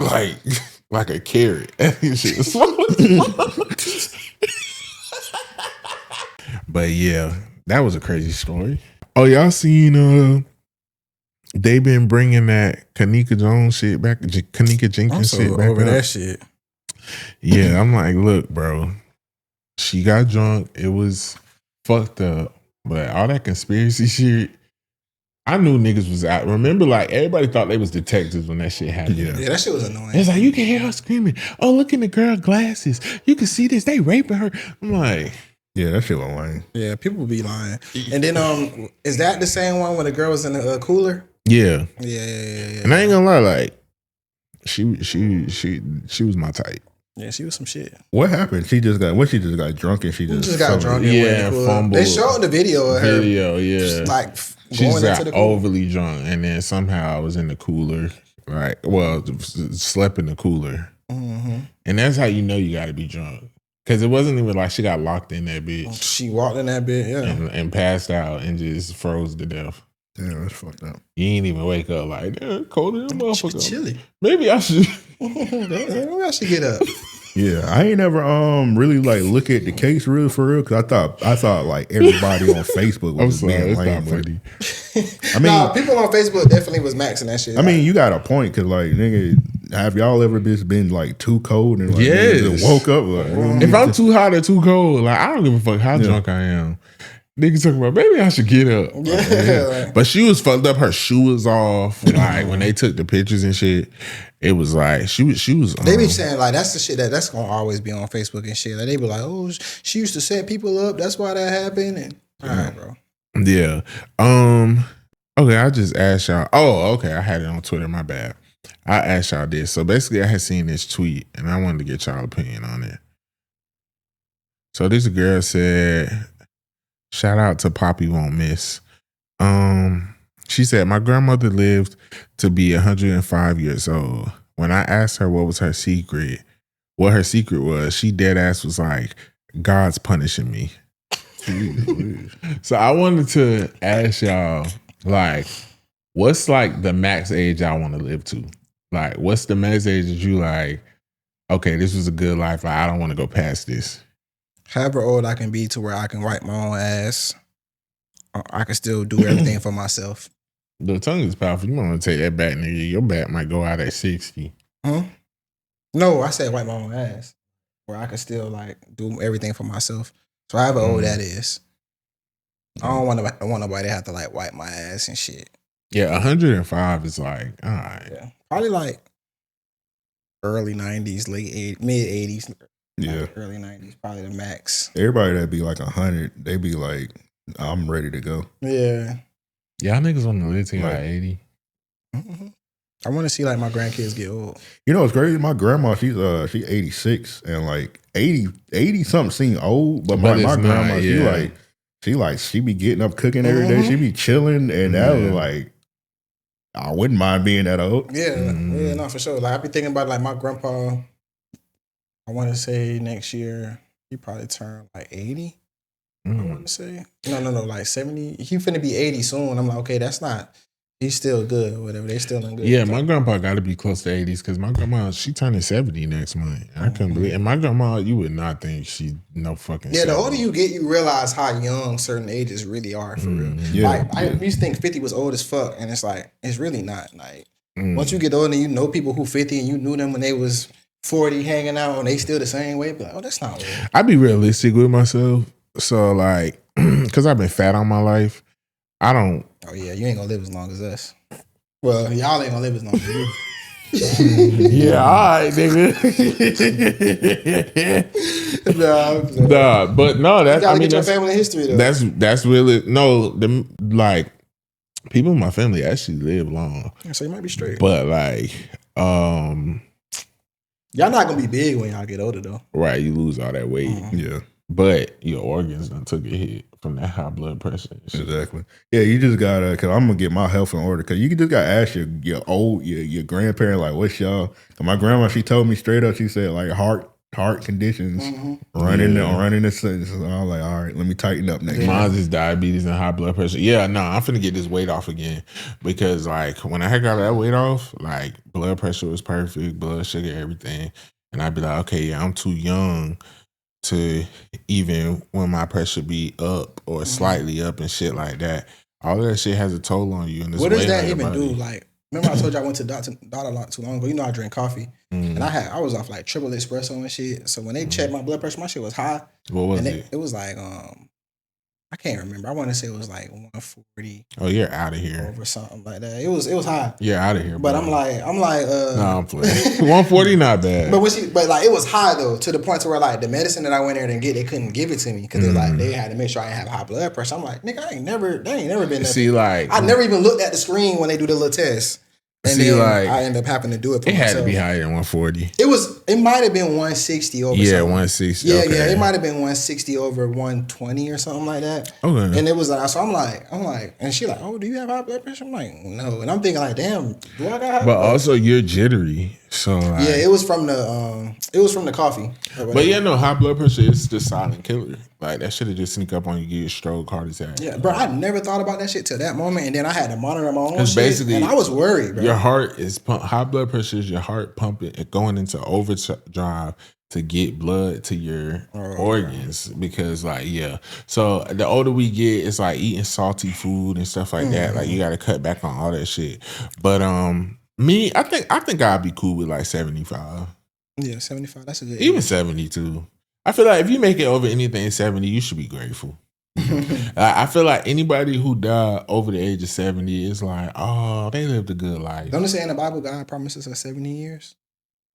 If we I don't know. something like that. But no, I would definitely want to live past 70 though, just because I see where 70's at. Like if my grandma died at 70, that's a lot of life left to live. If my grandpa died at 70, yeah, that's now still a lot of looking life at my to grandma, and she's saying she's turning 70 next month. Like, no, that shit would destroy me. But and like your grandma young, like you feel like your grandma could live another 30 years. For real. Yeah, no, for real. But my great grandma lived until like her mid 80s, and she was a lot more unhealthy than my grandma now. But women live longer than men too, though. Yeah, especially black men. Like we got the lowest. A lot of black men dying like their 50s and 60s. Yeah, but probably I say like max mid 90s, because that's the latest I've seen people could be able. What years with those? We in 2025. You know Nanny from the church? No. You'll probably know him if you see it. Know her if you see it. She died? Nah, but she drives. She do all that. She 99 years old. She look good. I think Miss Fisher? Not Miss Fisher, but Miss Fisher too. She Miss was my Fisher bus up driver. there too. Yeah, she was my bus driver. Yeah. Okay, salute her, but driving at 99 kind of crazy. But like, bro, you would not think this lady 99. She don't even look nowhere near that shit. That shit is insane. I thought she was my grandma age this whole time. I love Miss Fisher, but they had to take off that bus after a few accidents. Yeah, I know. For real. Yeah, I was in one of them accidents. Like my grandma 80. I think I just said she was 86. I fucked up. She's 84. Turn 85 next year. Now we starting to like tone her driving down a little bit. Even though she ain't getting no accidents, it's like if my brother home, he'd be like, all right, take her to where she need to be. If I'm like over there, I take her over. But yeah, we starting to like dwindle down. With my grandpa approaching 80, and like niggas know my grandpa was the driver. Like he drive my grandma everywhere. Like that's his thing. That's his shit. Nigga really should have been a cab. Well, he used to be a cab driver in New York. With him approaching 80, the last few times I rode with that nigga, I'm like, oh yeah. You know, I knew my grandpa was getting old to where like I'm like, bro, this nigga cannot drive. Even at night, like I'm like, what the fuck? He finally stopped driving at night though. When he came to get me from Orlando, Nanny.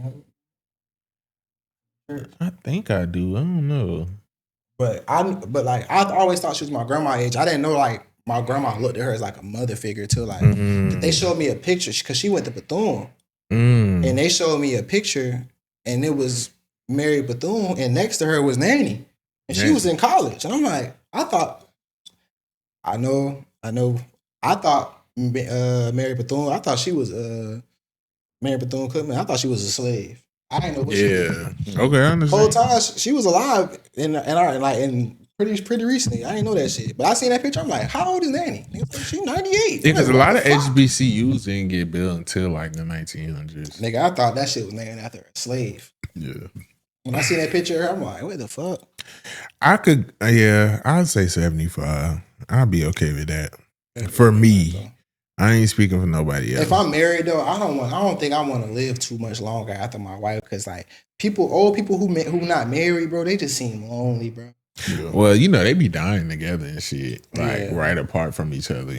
Yeah, like I can't imagine being old, like, because then it's like when you old, people don't really come around like that unless they, you know what I'm saying, unless they got to do something for you or something like that. Like, it's a lot of loneliness. You know, I like being on myself. If I was old as fuck right now, like I'd probably be like a gamer or some shit. I'd probably always be on the game. I'd be chilling in the house, like eating my pudding. But nah, I'll probably be in a fucking retirement. I'll probably have me some little young shit. Have me a little 40-year-old running around with this bit. That too, but yeah. Living off my pension. Life is short, you know. I feel bad for people who who die too young, like, but I feel like it's a reason for everything, you know. So it is what it is, but I just wanted to see how y'all felt about that. So God, if you get me to 70, I appreciate you, OG. I appreciate you. Cause this nigga here, he if it's 10 trillion on the line, he don't give a fuck. What you mean? That's what you said. What? When we talked about the 10 trillion meeting with Jesus. Oh, yeah, I'll rather have a trillion. I'm gonna see God anyway. You sure? Yeah, I could do so much good with that. I could probably send him a whole bunch more souls. Yeah. Not like directly. But wait. You know I'm like, huh? You know what I'm saying? Okay, let's get into what it is, what it ain't. Because I feel like it was one more thing. Oh, lastly, I just want to say very quickly. Didn't you say something about the shit that our boy Jamari had? Yeah. Shout out to Jamari. He had tagged me on TikTok of this video of this lady. I'll let you hear some of it. Basically, she was saying like her son had Secret Santa with a little black girl. They're black too. And the little black girl, her son brought a $25 gift card to like Bath and Body Works or something. And the little girl didn't bring him anything. And when he asked her about it, she gave him attitude and was like, I don't gotta bring you nothing, but still kept the card. So the mom did the most, went up there, asked for the card back. The little girl, mama came up there and they wound up getting into it. And she was basically saying like she see why the little girl was so nasty and rude and mean-spirited because her mama was too. And her mama was like, girl, we don't need that little $25 card. We got bands and shit like that. I was like, damn, this is my sister. But she was basically saying, where she lost me was like, she was like, so this is why I don't want my son to date black women when he gets older, because y'all are raising y'all daughters to be like trifling just like y'all and da-da-da-da-da. I don't agree with that sentiment, but how do y'all feel about the way, because I feel like we always put a lot of emphasis on how single moms are raising black men, but how do we feel about how they're raising their daughters? Because we was kind of talking about this earlier with the North and Blue shit. So yeah, that's a good conversation. That's fireworks. Yeah, I hear this. Yeah, okay. Right. Yeah, nigga, that bit. You gotta make sure. Maybe they coming out, but yeah. Okay, so like this is definitely a thing. If you ever dated a girl who was like super cool, super pretty, but she a hoe, you know what I'm saying? And like you get into her back, And you be like, damn, like why you had to be a hoe? Then you get into her background and shit, and they be like, oh yeah, your mama going type shit. Like, you know what I'm saying? Like certain things, but I think it's the same way with everybody though. Like with boys and everything like that. But you definitely do see, you know, I think we grew up in an era to where the best woman that you're gonna be in a relationship with is most likely a girl whose mom was a wife. Yeah, You know what I'm dad was saying? in the house. Yeah, and dad was in the house type of situation, because I feel like people put their pain and their traumas onto their kids. So it's like, oh, like never need a nigga for shit. And then now you're dealing with a girl who feel like she got to tell you she don't need you every chance she get. Yeah. You know what I'm Or saying?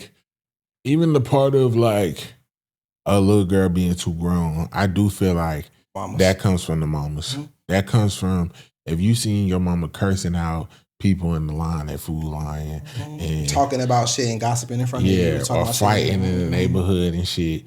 Like, I see people all the time with kids, ratchet as fuck, talk any type of way, In front of them whatever, and and it's just like, I be like, damn, that little motherfucker don't stand a chance. Yeah, and you could tell, like, when a kid be saying a whole bunch of shit they ain't got no business. Like, remember when that one girl had posted her baby to, what song was it? It was her baby birthday. Timestamp amp. What was the song? It was a crazy song. Yeah, it was nuts. It was like what the fuck Throat was the song? Baby or some shit. No, I was it was some crazy. No. It was like, you see this shit? Yeah, like, no, it was something nuts. What song was that? Like, are we talking about a toddler? No, like Turning One.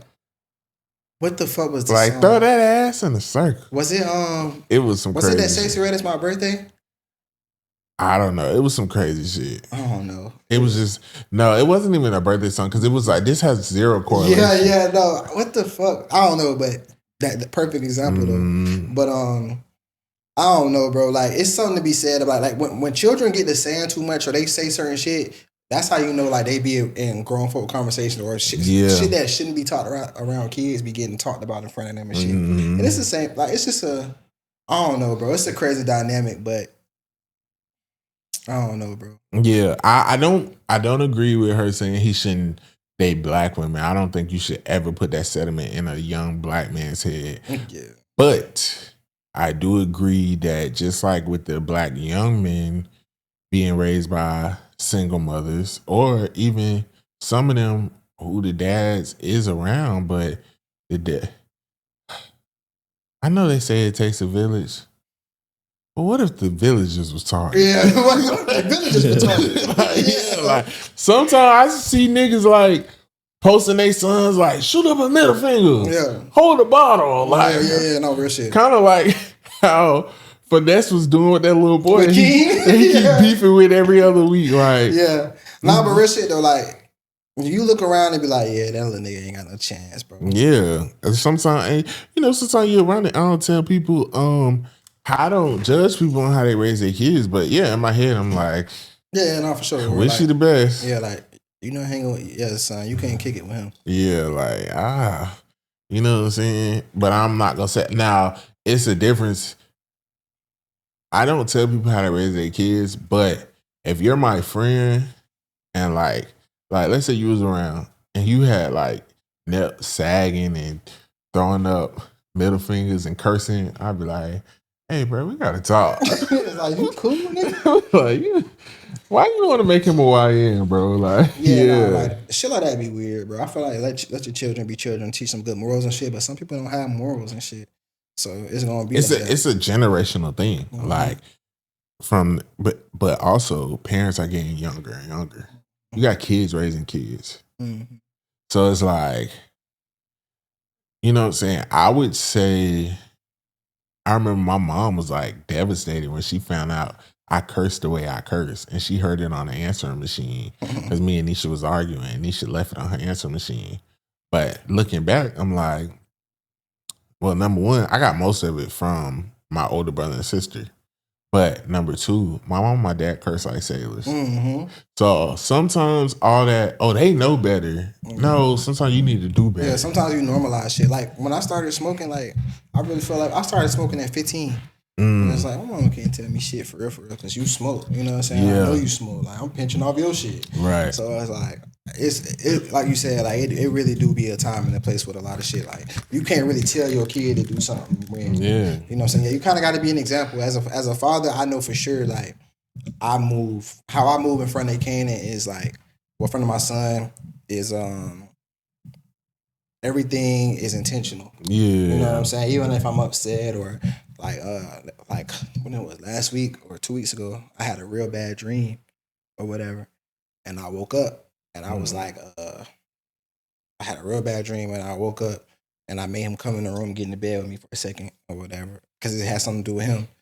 And I gave him a hug, said something to him, whatever. He went back in the room and I tried to fall back asleep and I couldn't. And I just like woke up crying or whatever. And he came in the room and he like, Daddy, you okay? Like, and I was just crying and shit. Cause I was so mad. And I was just telling him, I just had a dream and I was upset or whatever.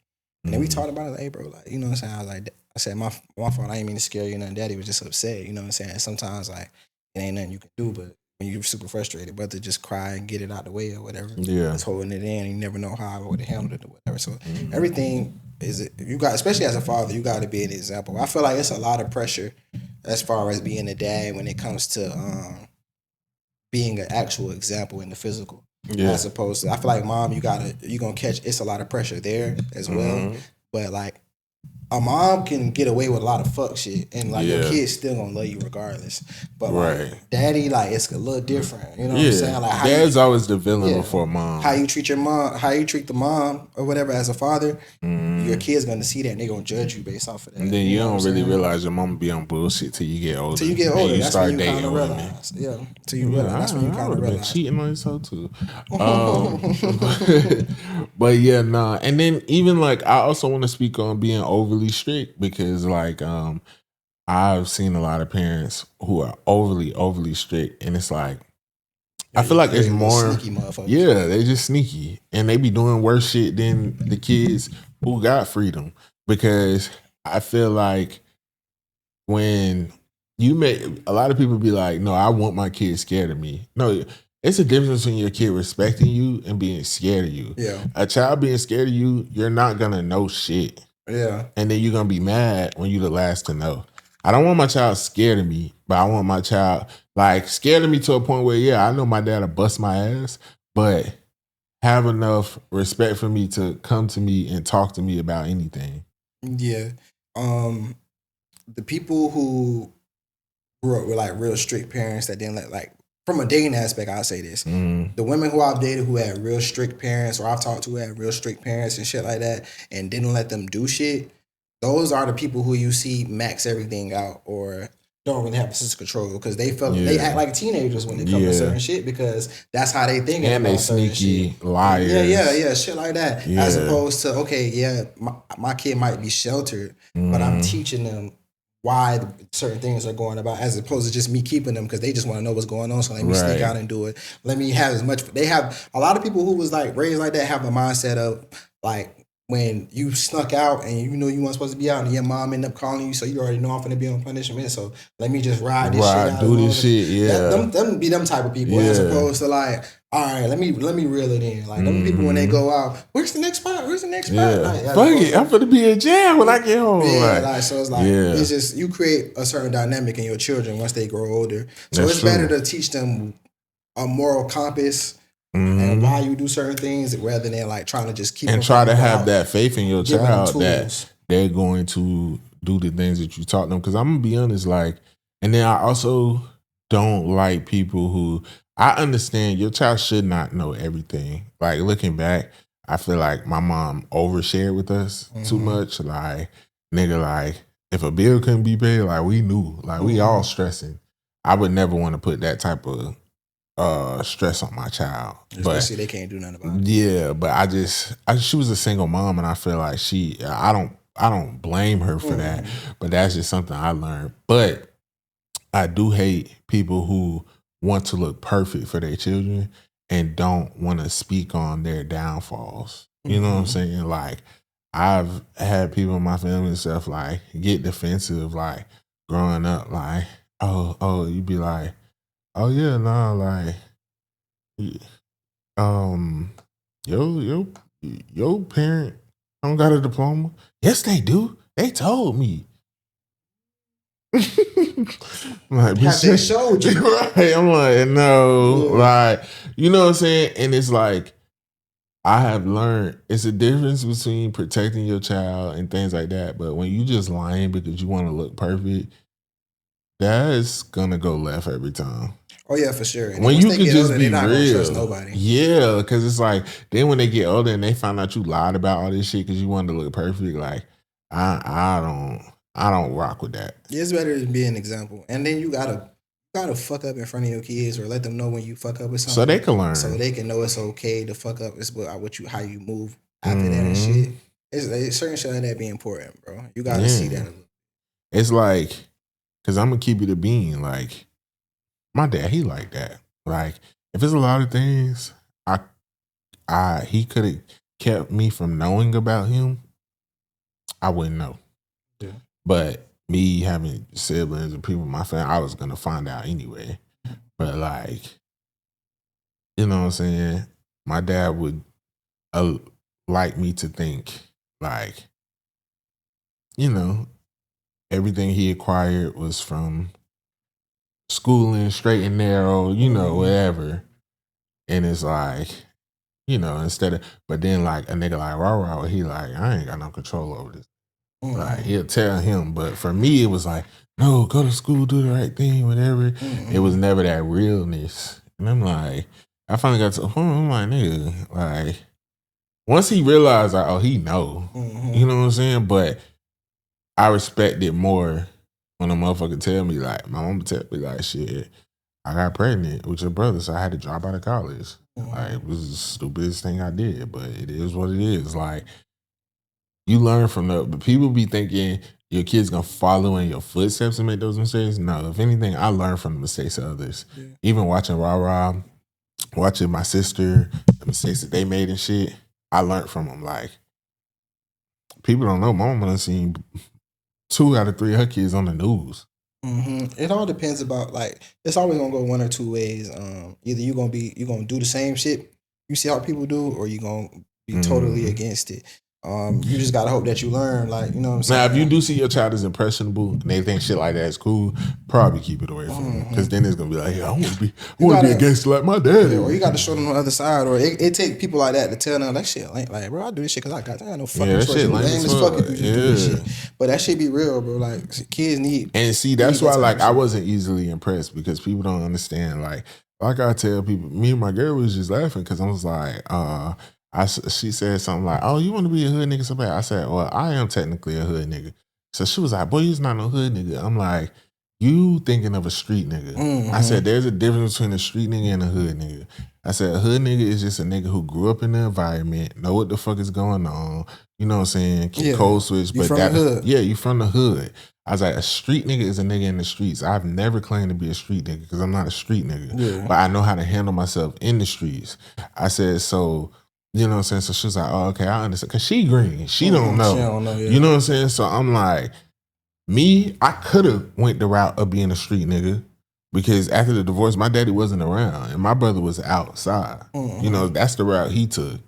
But I seen what the fuck it got him. And I'm like, why would I want to do that? No, that's a fact. Nigga, you in and out of jail. Like, now, maybe if my brother was pulling up in foreigns and designer and shit, but sometimes he'd go to jail, I probably would have went that route.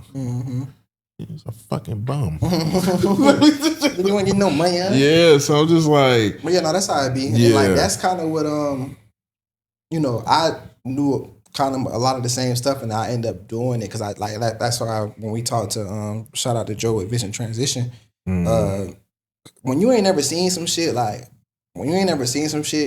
the things that's successful you're gonna only judge success based on what you see. Right. So for me, it was like, okay, if I don't play sports, then what else? Like, you know what I'm saying? I'm looking around niggas who got money in my neighborhood or who doing something in my neighborhood. It's either the barbers or it's the niggas outside. You know what I'm saying? Like, they got some little paper or whatever. They driving the little cars or whatever. And it's like, okay, so once that sports shit was over, like, it's a real sports to streets pipeline when it comes to niggas, bro. You know what I'm saying? But I also had a cousin who he had the biggest house I seen. He was the only person like who wasn't old who had a own house. And his house the biggest out of everybody's. He drove a 2-door BMW coupe.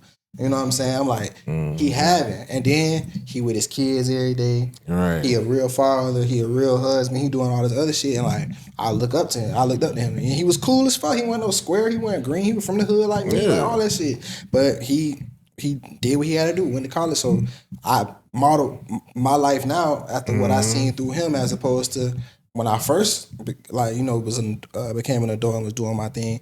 I was outside and I was with one of my uncles, and who I always, you know what I'm saying? Like, but I knew I didn't have to do this shit. And once I started looking around, it's like a lot of shit don't be what it seems. You know what I'm saying? Nigga can have, it's easy for a nigga to have a pocket full of money when if that's just all cash or whatever. Right. And but they don't have no assets. They don't got nowhere. They don't pay rent. They don't have no bills. So yeah, you got $2,000 in your pocket at any given time. Right. But a nigga who work at fucking McDonald's could have $2,000 and he could have just cashed his check and have $2,000. And none of them niggas have an end game. Yeah. And that's why they always end up dead or in jail. Yeah, and then you look at shit, or it's like when you say if you ever the hardest thing is like you have an OG and you realize nigga not who you thought he was. You know what I'm saying? Like say if you ever like I remember there was a time when I was doing my thing and I needed to get something off or whatever, and so I hit my OG and he misunderstood, and he thought that I was trying to get something or whatever, so he had to call somebody else to get it, and I was just like, you ain't had this, you know what I'm saying? Like it'd be little shit like that. So it's just like once you start to pay attention, if you got some sense and you know better, like if you ain't got no felony, bro, you ain't gotta be here. You can go figure some shit out, and that's kind of what I did. And I watched my brother who, you know, went through the same thing. We was going through the same thing together, but I made one decision and he made one decision, and I'm right here and he up the road. Yeah. You know what I'm saying? So it's like that's and I think that's why like so many niggas like had admired or had respect for my pops, because he like one of the only niggas that like did what he had to do and actually used his money towards the right shit. He had an end game from the beginning. Like, you know, I'm trying to go corporate. Niggas don't be thinking like that. Like, and let's be real. Another thing for us is like, I done try to do my thing too. You know what I'm saying? I done sold weed, sold pills, all that shit. I just don't talk about it. But it also be one of them things like, even when you like in that lifestyle, whether you're in it for long or short, or you're around it and stuff, when like you're an intellectual, you just kind of be like, yeah, this shit's stupid. Yeah, and the people be stupid. Yeah. And you like, I'm smarter than this. I'm like so much bigger than this. Yeah. And because like I know you're intelligent like me, it just kind of be like, okay, I'm doing this, but like now it's a difference if you getting a whole bunch of money. And then it's like, but then when you doing it, you still like, it's like you working a job. Yeah, I'm not doing this shit. Yeah, and shout out, and women, bro, that's why you need women in your life, bro. I'm gonna say this because everybody I was doing my shit with was my homeboys, and some of my homeboys didn't, but they never told me not to do nothing because they like, we gonna do your own thing. Right. But the women in my life, whether I was dating you or you was my homegirl, they would always tell me. And I had one girl, shout out to her, we still cool to this day, or whatever girl I used to date back in the day.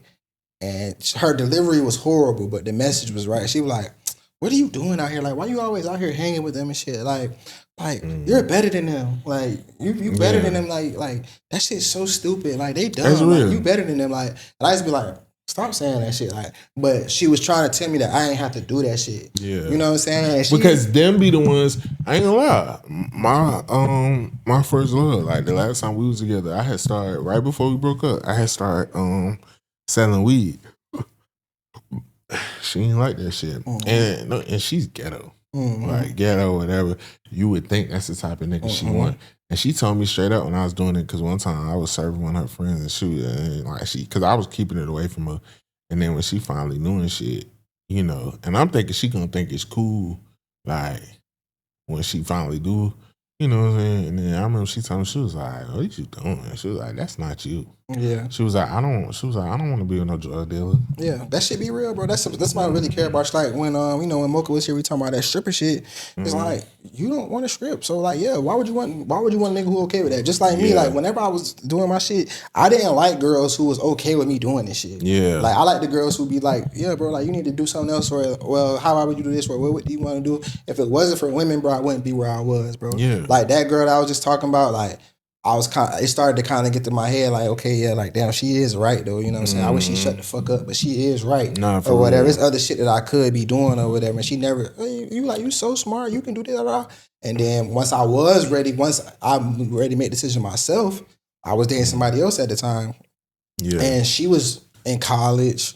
And she was doing all that. I knew nothing about college. I thought that if I didn't have no scholarship, I couldn't go to college. She put me on a financial aid. She did my first college application for me, all that shit. And then I got a job. I got 2 jobs, worked, took my out of college. But if it wasn't for her, I wouldn't even know that was possible. And she asked me, well, what do you want to do? Like if you could have a career, what would it be? Like, what would you want to do? Right. Okay, so these are the majors. Like, if it weren't for her, I would have probably never went to college. You know what I'm saying? Like, so. And that's what I'm saying. Like, when I was talking to Buddy, you know what I'm saying, vision transition, like, I'm like, not even like, you know, in the interview, you got to gas niggas up. But on some real shit, I was really being serious. I don't think people like him know how important that is. Hell because, yeah. like, when, like, number one, the first trade I got, because I was working jobs and shit, and I'm like, bro, I'm smarter than this shit. So the first trade I got with barbering, of course, that came from family, seeing my dad, seeing my uncle, whatever. But I got in that, and I feel like the barbering game has changed from back in the day. Back in the day, the barbers was up there with the drug dealer shit. It was get money niggas. Now, I feel like it's oversaturated. It's a lot, it be hit or miss. Like, I feel like you damn near got to be a celebrity barber to really, you know. So I did that, whatever. Guess what? I seen what made me get into trucking, because you looking at like, damn, who getting money? But they doing it the right way. And I'm looking at my Uncle John, shout out Uncle John. You know, nice car, nice house. He made sure my auntie was put up and all this stuff. And then his sons got into it. One of his sons went and got a Benz and shit. I'm like, damn, I need to get into trucking. And I remember when I went to trucking, like, people in my family, like, was like, that's why I ain't tell a lot of people, because when I went, and I remember my mama told one of her friends who she don't talk to no more, like, yeah, he don't want nobody to know, but he in trucking school. And that's why you don't tell people your plans, because they'll speak death over your shit. And she was like, I can't see him doing that. Like, she was like, he's a very, like, clean cut, whatever. I can't see him doing trucking. And I remember my mama told me that shit, and I was like, okay, now I got a point to prove. You know what I'm saying? Pussy asshole. Yeah. And although I have a love-hate relationship with trucking gave me a whole new aspect on life. I got to see this whole country. I got to see something different. And it really made me grow up. I got up out my mama's house. I done been in situations that I had to get myself out of. You grow up fast when you get out there. Nigga, I was 21, fresh 21. You know what I'm saying? And yeah, and then I started off not making a lot of money, got money. Trucking was the first time I hit 6 figures. I was able to boss up my life with trucking, you know? So all in all, I'm just saying that. And there was a lot of younger niggas that came to me. Like, Zach even sat here and said, like, shit, I got into barbering because of him. You know what I'm saying? I seen him barbering. Yeah. We do look at each other. Yeah, we know we do. That's another person I left off. Shorty. Like, Shorty was one of the men that's been in my life since I was a little boy.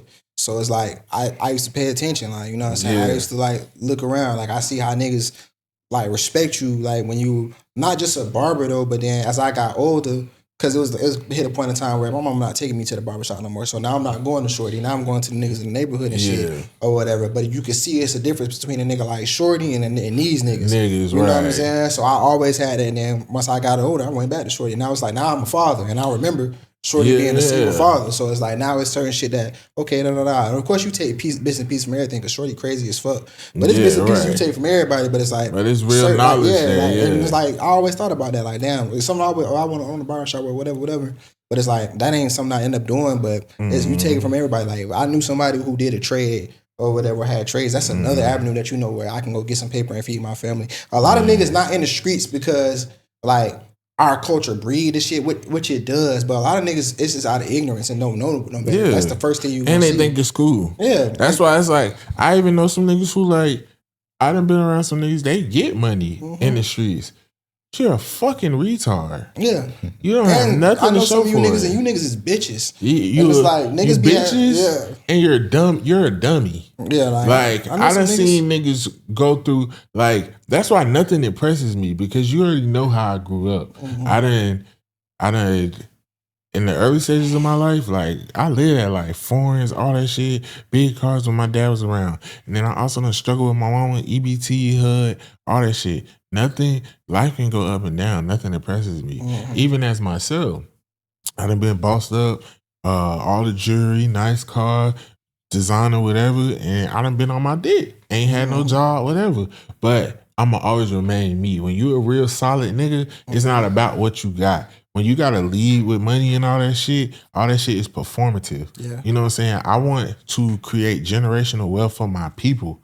Like, so it's like if you in the streets and you getting money, I'm never gonna judge nobody. Yeah, but exactly. I feel like if you lame vibing and you doing dumb shit and you just getting money to go do the money wars at Tipsy's in Miami and throwing 10,000, 20,000 on dances and shit, oh, I'm gonna get it back.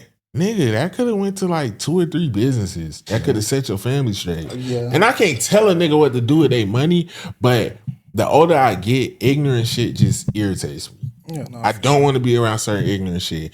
I don't want to be around niggas who want to be like too flashy because I feel like everybody, if you work hard, you can stunt. But it's a difference between humbly stunting and like doing what Clarissa Shields just did. But the shit be like, it be like, and it just be looking like lame vibing. Like, you know what I'm saying? Especially if you talk too much or do too much, and then when you start downing others with it, like, I'm getting, what does he say? I'm getting money though. What y'all doing? It'd be like, nah, if it was like if I would have came up under some niggas who was like really getting money, that might have changed my perspective on the streets. But when I was coming up, I'm like, niggas not really even having for real. I'm like, this shit, niggas might as well get a job. And it's like, because you gotta always look over your shoulder. Like, I ain't been in the streets in over 10 years and I still got the shit to where like I get anxiety like when niggas pulling up, I don't know who they is, or if niggas just pulling my driveway, or I'm looking at everything, like I still got that. That's still with me. And I probably I would have still had that because I was taught to kind of be vigilant like that, but it wouldn't have been as bad. Like, you know what I'm saying? But yeah, I have been around some niggas who was really getting money on some street shit, but them niggas ain't hang with a lot of people. And again, you're an idiot. I done been around niggas where it's like you getting money and shit, but then you coming to me, it's like, I'm not gonna go too deep into it, but like it'll be like, yeah, like, oh damn, how you drop the bins? Oh, credit, I got good credit. And it's like, oh yeah, I got money, but I couldn't get a Benz. When I went, they told me I gotta get this. And like, yeah, because you need to do it this way. And I'm a giving niggas game. You know what I'm saying? But it's like, if you want to be ignorant and stupid, then whatever. Like, get your cash card. Yeah. Even rappers. Like, a lot of that's why I respect the rappers who actually do right by their money and invest in shit. Because that's why the game is so fucked up. They get them advances and blow them on chains and this and that and depreciating values and then be back fucked up. And then it'd be like, I'm really supposed to feel bad for this nigga. We've been hearing these stories since the 90s and 80s. 40, 50 years. Everybody been telling us how fucked up the game is. So when you get that money in your hand, fuck them chains. Go get your little cube and go get your little. But spending $50,000 on a chain is crazy. That's insane. It's nuts. I don't care how much money I get. I'm not spending $50,000 on a chain. Moisten night the fuck out before I spend 50 brats on a chain. Now, if I would have just hit that Powerball, maybe. But I was so mad I hit that shit. But it just be like shit like that. But like, and guess what? The niggas who really did good shit with their money, we don't even hear from them. The chameleonaire nigga invested in IT and shit. Listening. Like, it's a lot of OGs with some real bread. That nigga Shaq, well, Shaq is performative though, but that nigga Shaq sacked up. Pause. Yeah, that's good. But yeah, that was a lot of talk on that. That's Shaq sacked up. That's our money talk right there. Let me run through these what it is so we can get out of here. All right, so first and foremost, we got 50 Cent versus the Let's Rap About It podcast. For those who don't know, Let's Rap About It, that's just Jim Jones, Fabulous, Mano, and Davies. Yeah. Yeah, so they have a podcast, and they've been going viral. They've been doing their thing. It's pretty funny. A whole bunch of older New York niggas just being funny. I haven't watched it yet, but I do be seeing some of the I never clips. watched the whole episode, but I see You the seen clips. it? You watched the Amp? No. Yeah, that don't really appeal to me. Yeah, ain't got. I mean, I fuck with the niggas that's on it, but I don't really. Yeah, but I don't want to hear them talk. It's like how Jadakiss and Fat Joe got a podcast. Yeah, definitely not. I can't. And then Fat Joe be lying too much. yeah. And then outside of that, I don't know, New York niggas is funny. That's why I like some of the clips. But I can't watch the whole episode because it's like, all right, you niggas are 50. Yeah.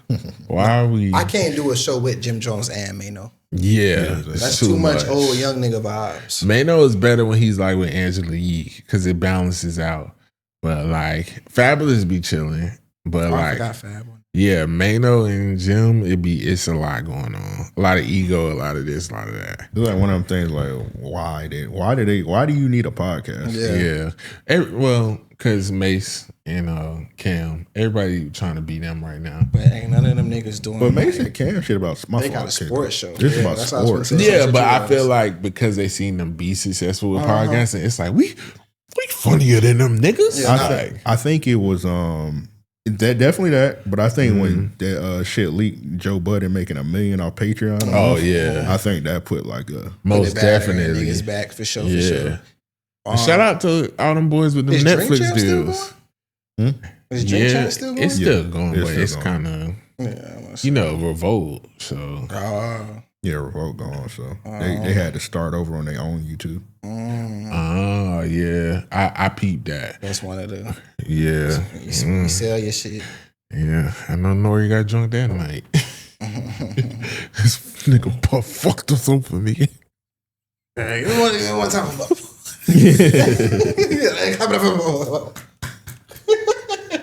I don't know what that nigga be saying, bro. Shout out to Newark. All right, but yeah, basically El Plaga. 50 got mad because it was they kind of said some shit about the Diddy documentary, them old school niggas, you know how their mindset is. Yeah, that's lame, kicking a black man while he down. I don't know who said what on the podcast, but 50, so he comes out and showed proof that their landlord had reached out to him and said they owed 200 bands.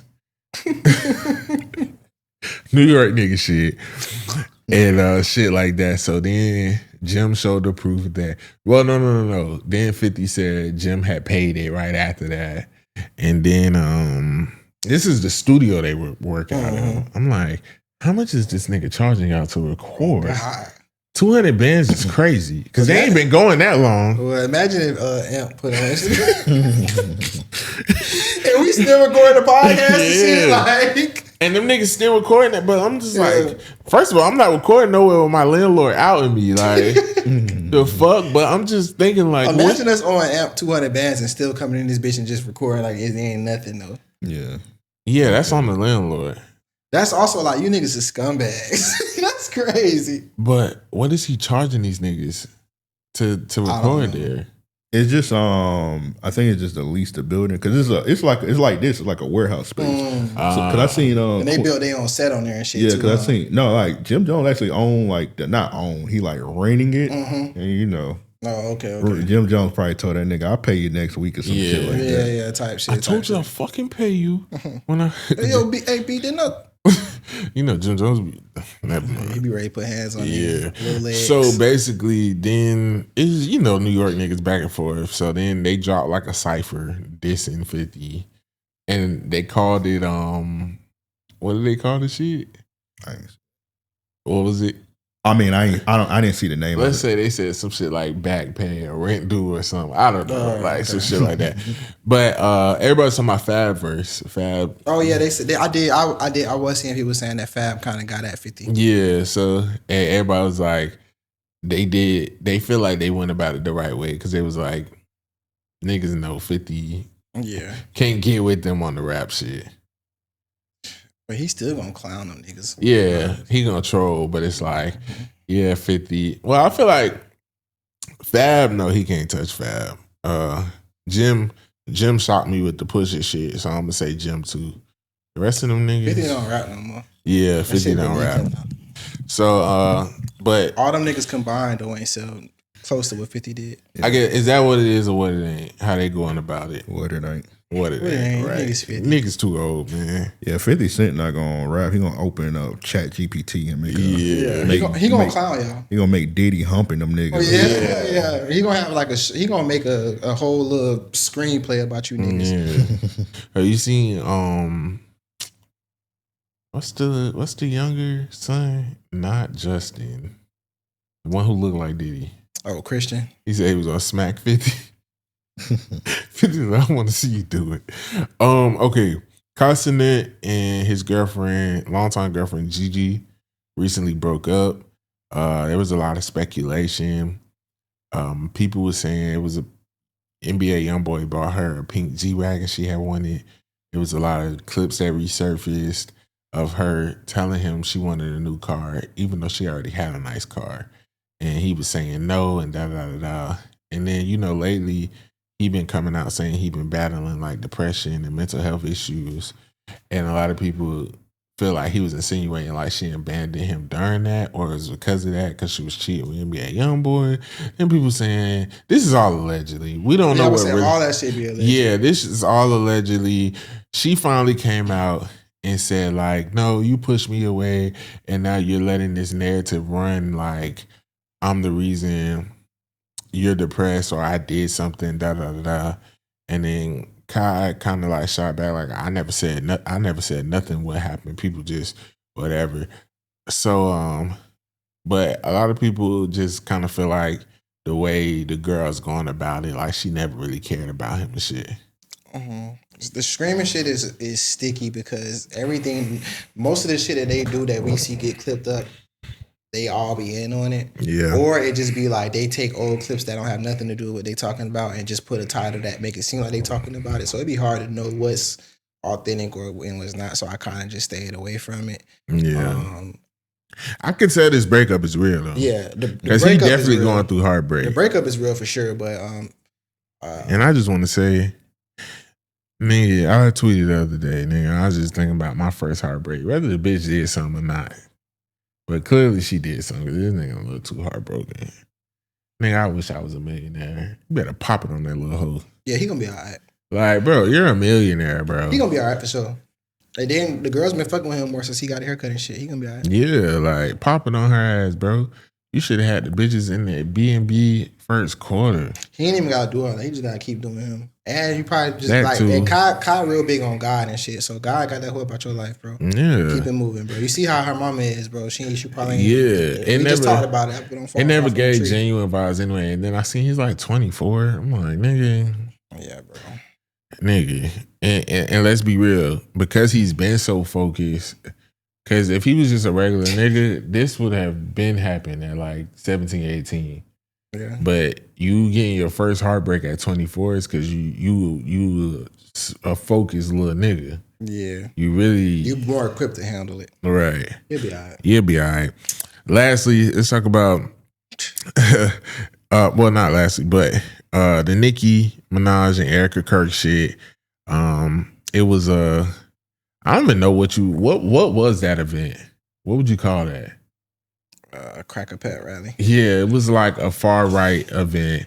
Erica Kirk had like a segment or a panel. It was for Charlie Kirk's little organization shit. Yeah, and Nicki Minaj, who has been crashing out and whatever and saying all type of stuff and has been pro MAGA lately.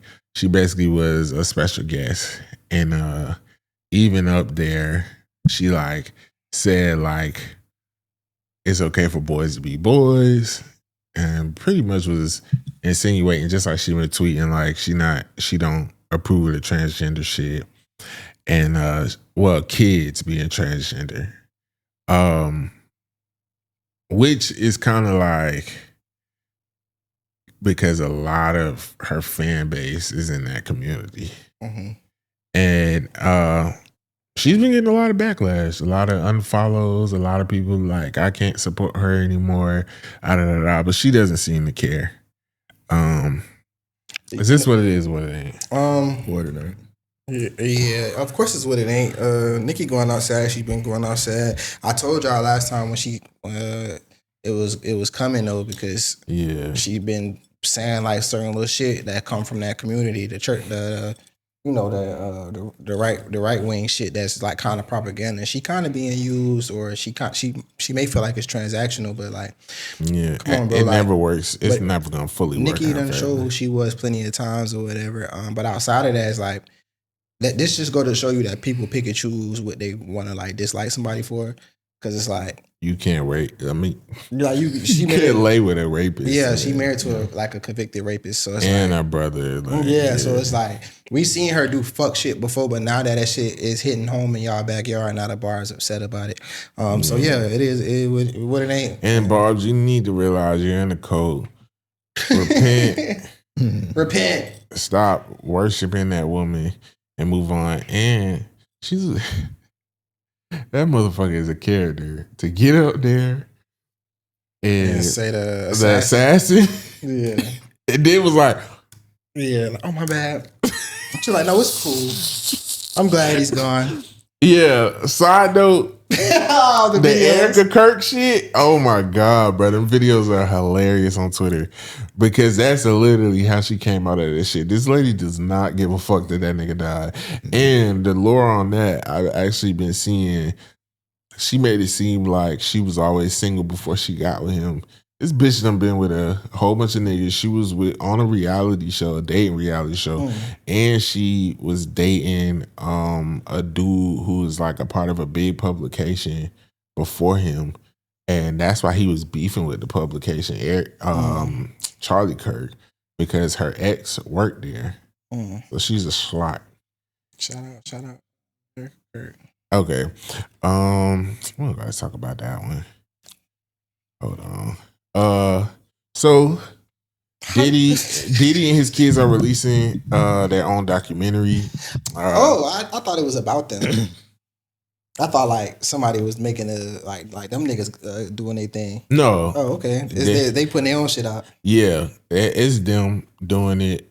Justin and Christian on Zeus Network. Come on, them niggas. They trying to get Diddy more years. Stupid niggas. Yeah, that's dumb as fuck. So, are y'all gonna watch it? Is this what it is? What it ain't? First, niggas got to get Zeus.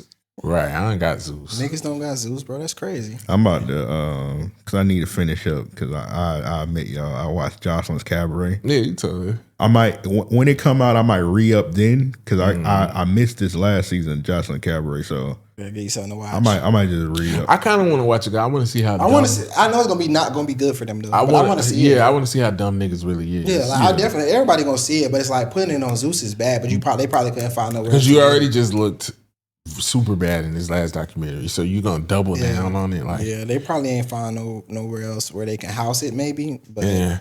How was my father doing this? And we was in the house. Like they wanted it.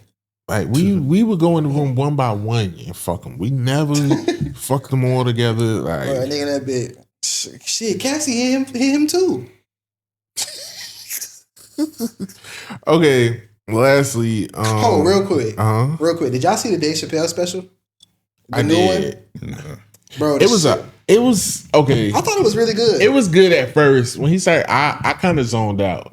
And I was on my phone, so I can't. I'm not going to say too much. Yeah, that's why. When he started telling the story, yeah, and that led to but he had a Cassie joke, and that shit was insane. You remember that? I did hear that. Yeah, I can't remember exactly what he said. It was something about like they was like he bought him peeing on Cassie, or they was asking Cassie shit like on the stand, like he said it was like real graphic. Like Cassie did he ever pee in your mouth? And then he like act like he had a mouthful of water. Was like, yeah, he did. Oh my god. Yeah, Dave. But it was really good. Nah, it definitely was. Even when he was saying about them Saudi Arabian niggas, like it was like, yeah. That shit was funny. I'm done with Dave Chappelle. Nah. Well, what Dave did?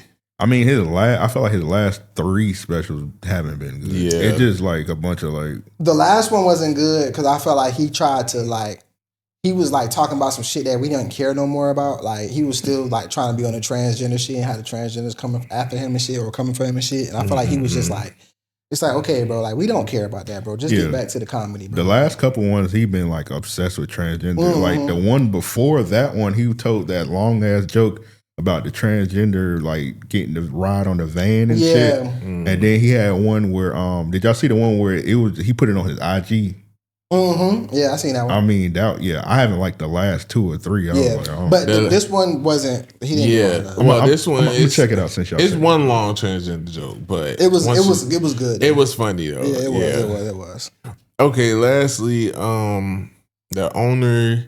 So basically, there is this reporter, Nick Shirley and his son, who they just woke up and decided they wanted to expose the Somali community for these fake daycares. Oh, I seen that. Yeah, I seen. And these daycares was getting millions from like government funding.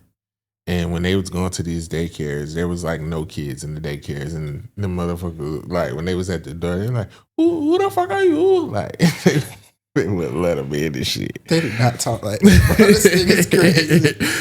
But I seen that they got like 26 million or something in funding. Yeah. So how y'all feeling? Is this what it is? What it ain't? Because I'm always down for a good scam. As long as the kids ain't getting hurt. Ain't no kids. Oh, ain't no kids. Okay. That's fire. Yeah. I fuck with that.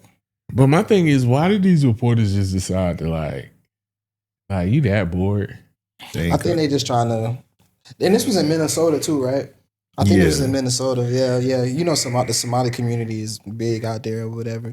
But they probably, they just trying to explore some little shit. But I don't know. I didn't look into it enough to know if there's actually some truth in it. And then like they didn't get inside. They like, oh, why would you let us inside? It's like, it's a fucking daycare. You can't just let anybody in here. Yeah. So I thought that was pretty weird for them to pull up and act like it was strange. For it was them like, I'm trying to enroll my child.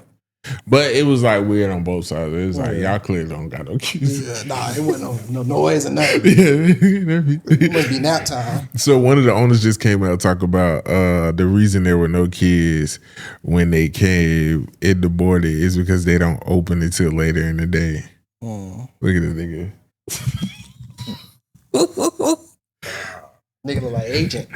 Yeah, nigga. All daycares open in the morning. The fuck are you talking about? Paperwork sound. Yeah, I was just gonna say, Them motherfuckers is going down. Do we got like nighttime daycares in Texas? We got a 24-hour daycare. Yeah, they got them.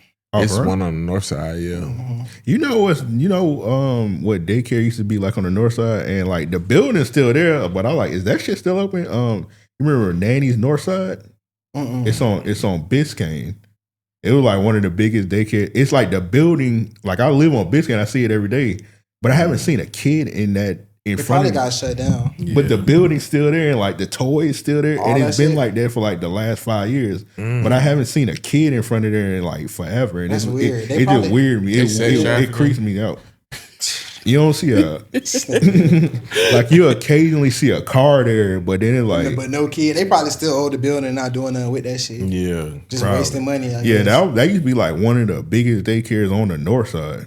That's crazy. Yeah. See, when we was younger, we was more like, well, I'm speaking for me and my family. We was South Side babies, so I don't really know about that daycare. I probably ride past it. You remember KinderCare, right? Mm-hmm. I mean, north side it was like KinderCare. Nanny's north side was that Future Duck if you was over on the east side. I don't know if they still see. We all went to La Petite. Yeah, La Petite. Yeah.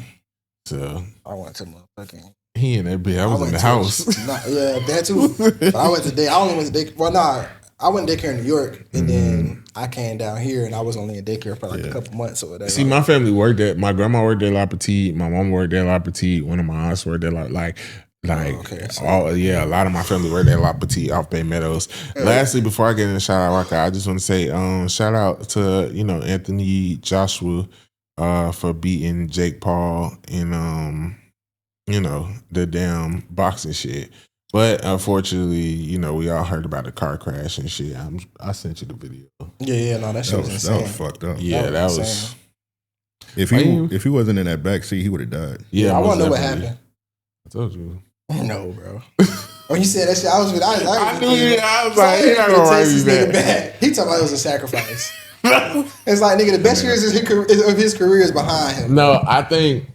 Okay, he already was the once world I looked champion. more into it, I was like, no, not a sacrifice, but I do feel like somebody put some woo on him. And like, where was he at? Nigeria. I mean, they blaming like the Nigerian infrastructure because you know it's like mostly dirt roads out there. They drive. So what happened? They don't have lights and shit.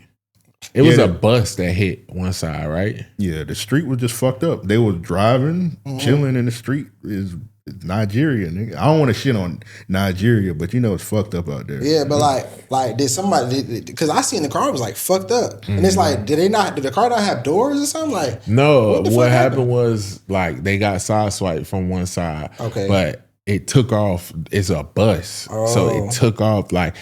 When you go to them fucking foreign countries and shit, I ain't gonna lie, nigga, in Jamaica, I was in that bitch like, hey, like this nigga, one night we went to another resort for a party. This nigga was driving a charter bus like a Hellcat. Yeah. Niggas ain't got road rules and shit. I'm like, what the fuck are you doing? Like, even in Costa, like, they drive crazy.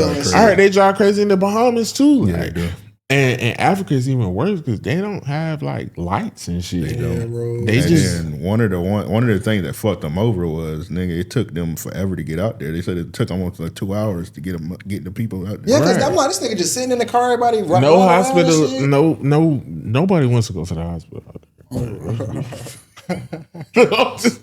Niggas out with their camera and shit. No, because at first I'm looking, I'm like, they ain't even have an ambulance. They put him in a police car. I'm like, that nigga in the back. I'm like, damn. And then they said that was Anthony Joshua. And I went back and looked, said that is that nigga. I'm like, what the fuck? And it wasn't just two regular niggas. It was his best friends. Yeah, they trained with him and all that. Yeah, only him and the driver survived because he was on that side. I was like, the niggas who died, they was brothers, wasn't they? I think so, but. The video, you seen the video, the nigga head off and shit? No, I ain't see that. That's crazy. I seen it. Oh no, they showed the body like they one on the they. Them like, nigga, one of them dude, the dude was recording. He went around like his whole shit was off. Nigga face was next to him. Yeah, yeah, that shit was bad. You seen the car? Yeah, that shit was bad. Yeah, and that's why I don't even think Josh was that hurt from the looks of it. I think he was just more in like a shock. He was shocked. Yeah, it was like it's like you could tell he didn't know where he was. Yeah. Well, you know they had to shoot him to the UK so he could get like hospitalized over there. Nigga had to go from Nigeria to the UK. Travel though. Fuck that. All right. Okay.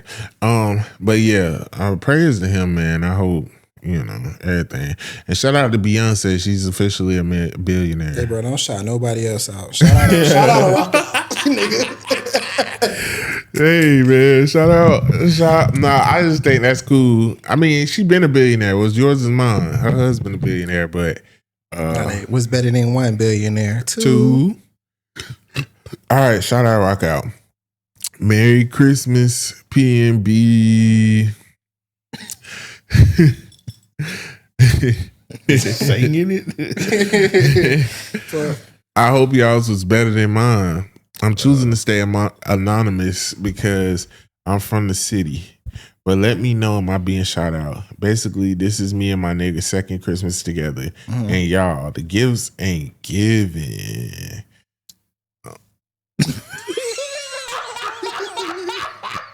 What the fuck?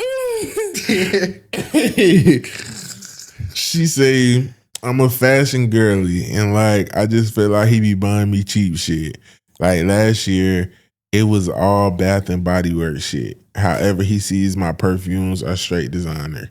This year, this nigga bought me a Aldo purse, Coach side bag, and some Tory Burch slides. Now I fuck with Tory, but Aldo and Coach, be for real. I'm a Louis and Gucci type of bitch. I know they say it's the thought that counts, and he works really hard and has goals and dreams for us. So am I being ungrateful? If not, how should I approach this issue so he can step it up? Bitch, get you a new nigga or buy that shit yourself. I'm about to say cheat on that nigga. That was what I was going to ask y'all earlier. How how long should you be in a relationship with somebody before y'all start spending holidays together? That's what I was gonna ask. Like a year. I think a year minimum. Yeah.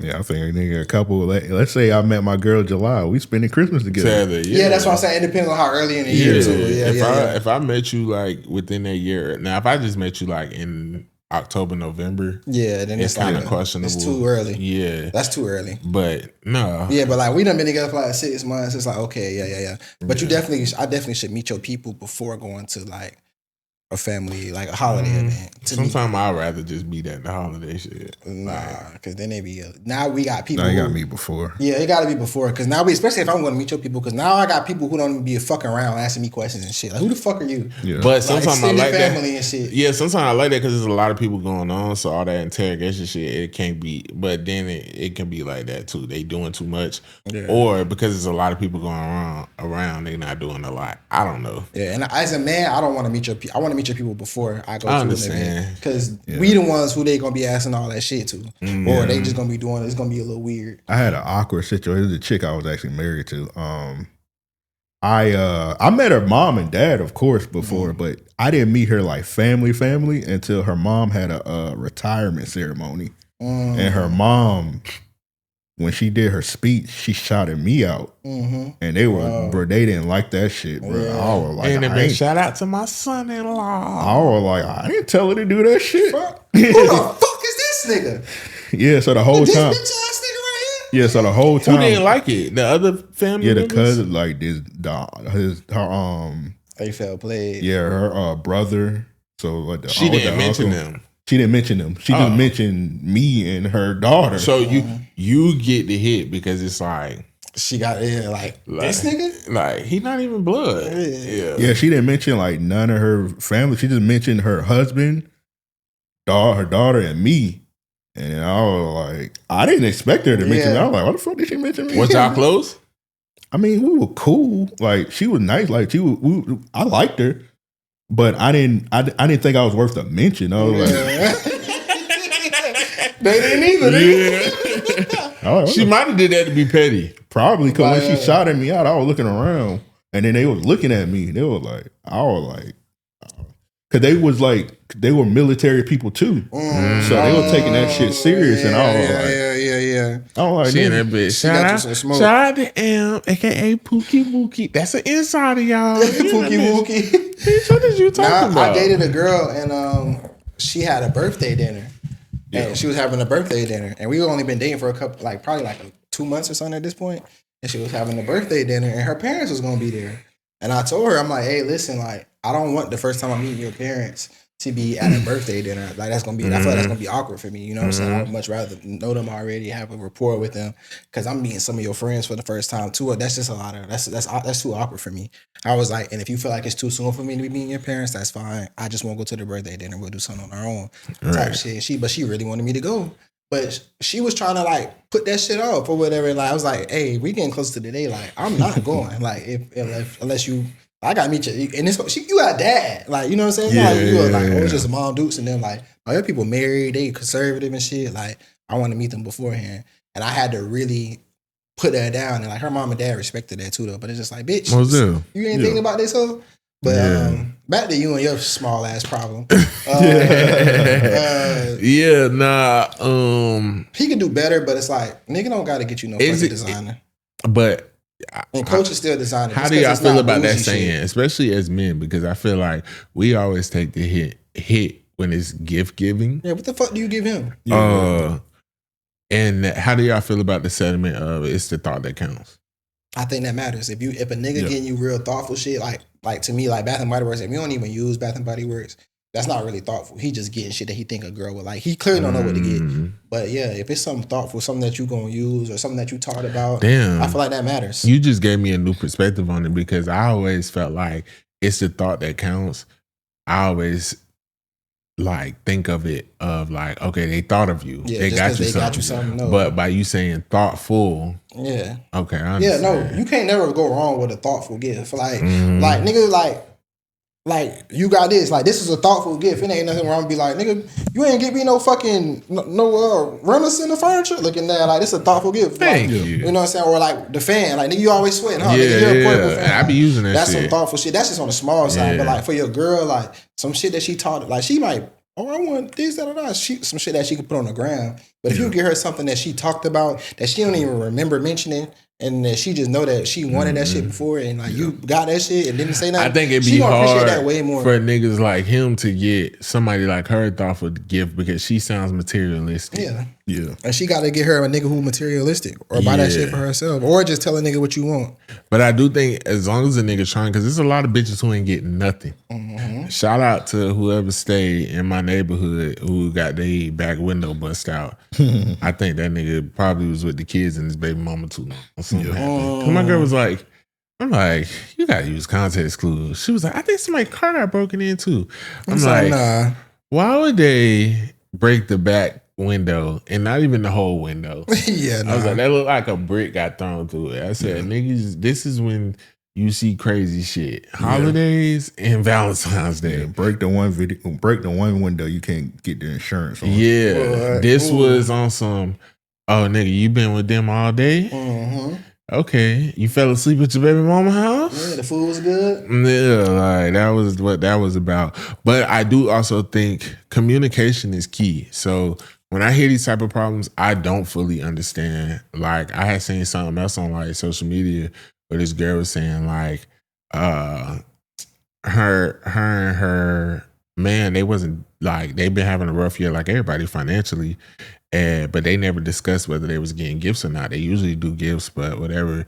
They was just like focusing on, you know, the kids and stuff like that.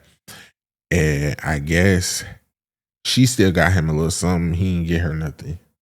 And she was like, she felt some type of way about it or whatever. And communication is key. Like what I said earlier, me and my girl, we talk. I'm not just finna wait to Christmas and see if we getting each other something. Yeah, we're gonna talk about it. I'm finna talk about it. What are we doing? Yeah, and if shit ain't this year, let's just do one gift. Yeah, because guess we'll go what? crazy another, whatever. I'm the type of nigga like to make sure my shorty good or whatever. Like nigga, I break the bank, nigga. I push a bill, whatever. If I ain't got it, so. I had already sat down with my girl like, oh, I'm finna order this. I'm finna, which you want this, that. And she kept getting quiet on me. I'm like, what's wrong? Like, and she was like, honestly, I feel like this year, like, we shouldn't do gifts. Like, we got a lot of things we trying to do. We trying to focus on whatever. We want to take these trips. Like, I think I respected it. Yeah, and at first, yeah, but at first I was like, is this a trap?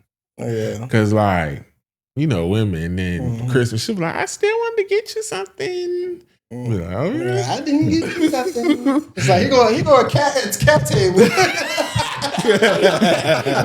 got you a cat table and a megaphone. We got a fucking cat. But Nash could fit on that. Yeah. No, I got Nash a little Cuban in the car there because I was supposed to get him something for Christmas, but I had work too late on Christmas Eve and didn't get around to the stuff. Fucking Nash right in there. But no, like me and my girl, we communicated about it. And I wound up still getting her a little something. She didn't give me shit. But it's cool. But nah, I feel like this is a problem. Like, as long as you gotta do what people show you that they capable of. So like, if he was thoughtful, like if you do wear Bath and Body Works shit, or you do have some of that shit, or he might got a scent that he really like you in, so he bought that or whatever. You never know. I feel like that's reasonable. As far as, oh, he got me designer, but he got me coach. Bitch, shut the fuck up, ho. You gonna take what they give you, bitch. Ain't nothing wrong with a little Tory Burch. Yeah, and like this is, I'm playing, but I'm also serious. Like, you just sound like you sound kind of annoying. Yeah. Louis bags, even the small bags. You ain't having too much money. You still live here. All right, Louis bags, bitch. That's rent. Them bags start at like $1,500. Yeah. Like, goddamn. And every year, it ain't gonna be like that. Last year, guess what? My bitch got to open up Louis and Chanel, well, Louis bags and Chanel boxes. I ain't get her no Chanel bag. We ain't there yet. But this year, shit, we just wasn't on that. It's okay. That shit, all this shit is made up. Like, god damn. It's a social construct. Yeah, y'all be putting too much into this shit. It's cool. Yeah, I hope that was good advice for you, though. Yeah, but shit, you said 2 years. What he do for your birthday? Goddamn, that's more important. I didn't even know what she got. That kind of person, what y'all said didn't matter. It didn't. It went through 1 year out there. Yeah, she got them niggas broke as fuck up there. This was paid in He talking Bazed. about we got trips to plan, nigga. Y'all was just broke. Hey, call it what you want, bitch. I got a roof over my head, a hot and a cot, ho, and we got some new furniture, bitch. What's ass? Nah, but Fuck you in that poor ass nigga. yeah, nah. We more focused on getting our house decor together and taking some trips. So it be like that. That's a part of being grown. You borrow when you can. Let's get the fuck out of here. Yeah, I'm cold as fuck, and I'll never be cold. So yeah, man. It's your boy Low Key V. And it's your name, man, K3. Yeah. Answer my man. That's how Nigga sound like Chris Rock. Yeah. That's how Marlon Wayans would have said that shit. Yeah. And this is Paid N Bazed. It's Paid N Bazed, hell. Get money and wash your ass out.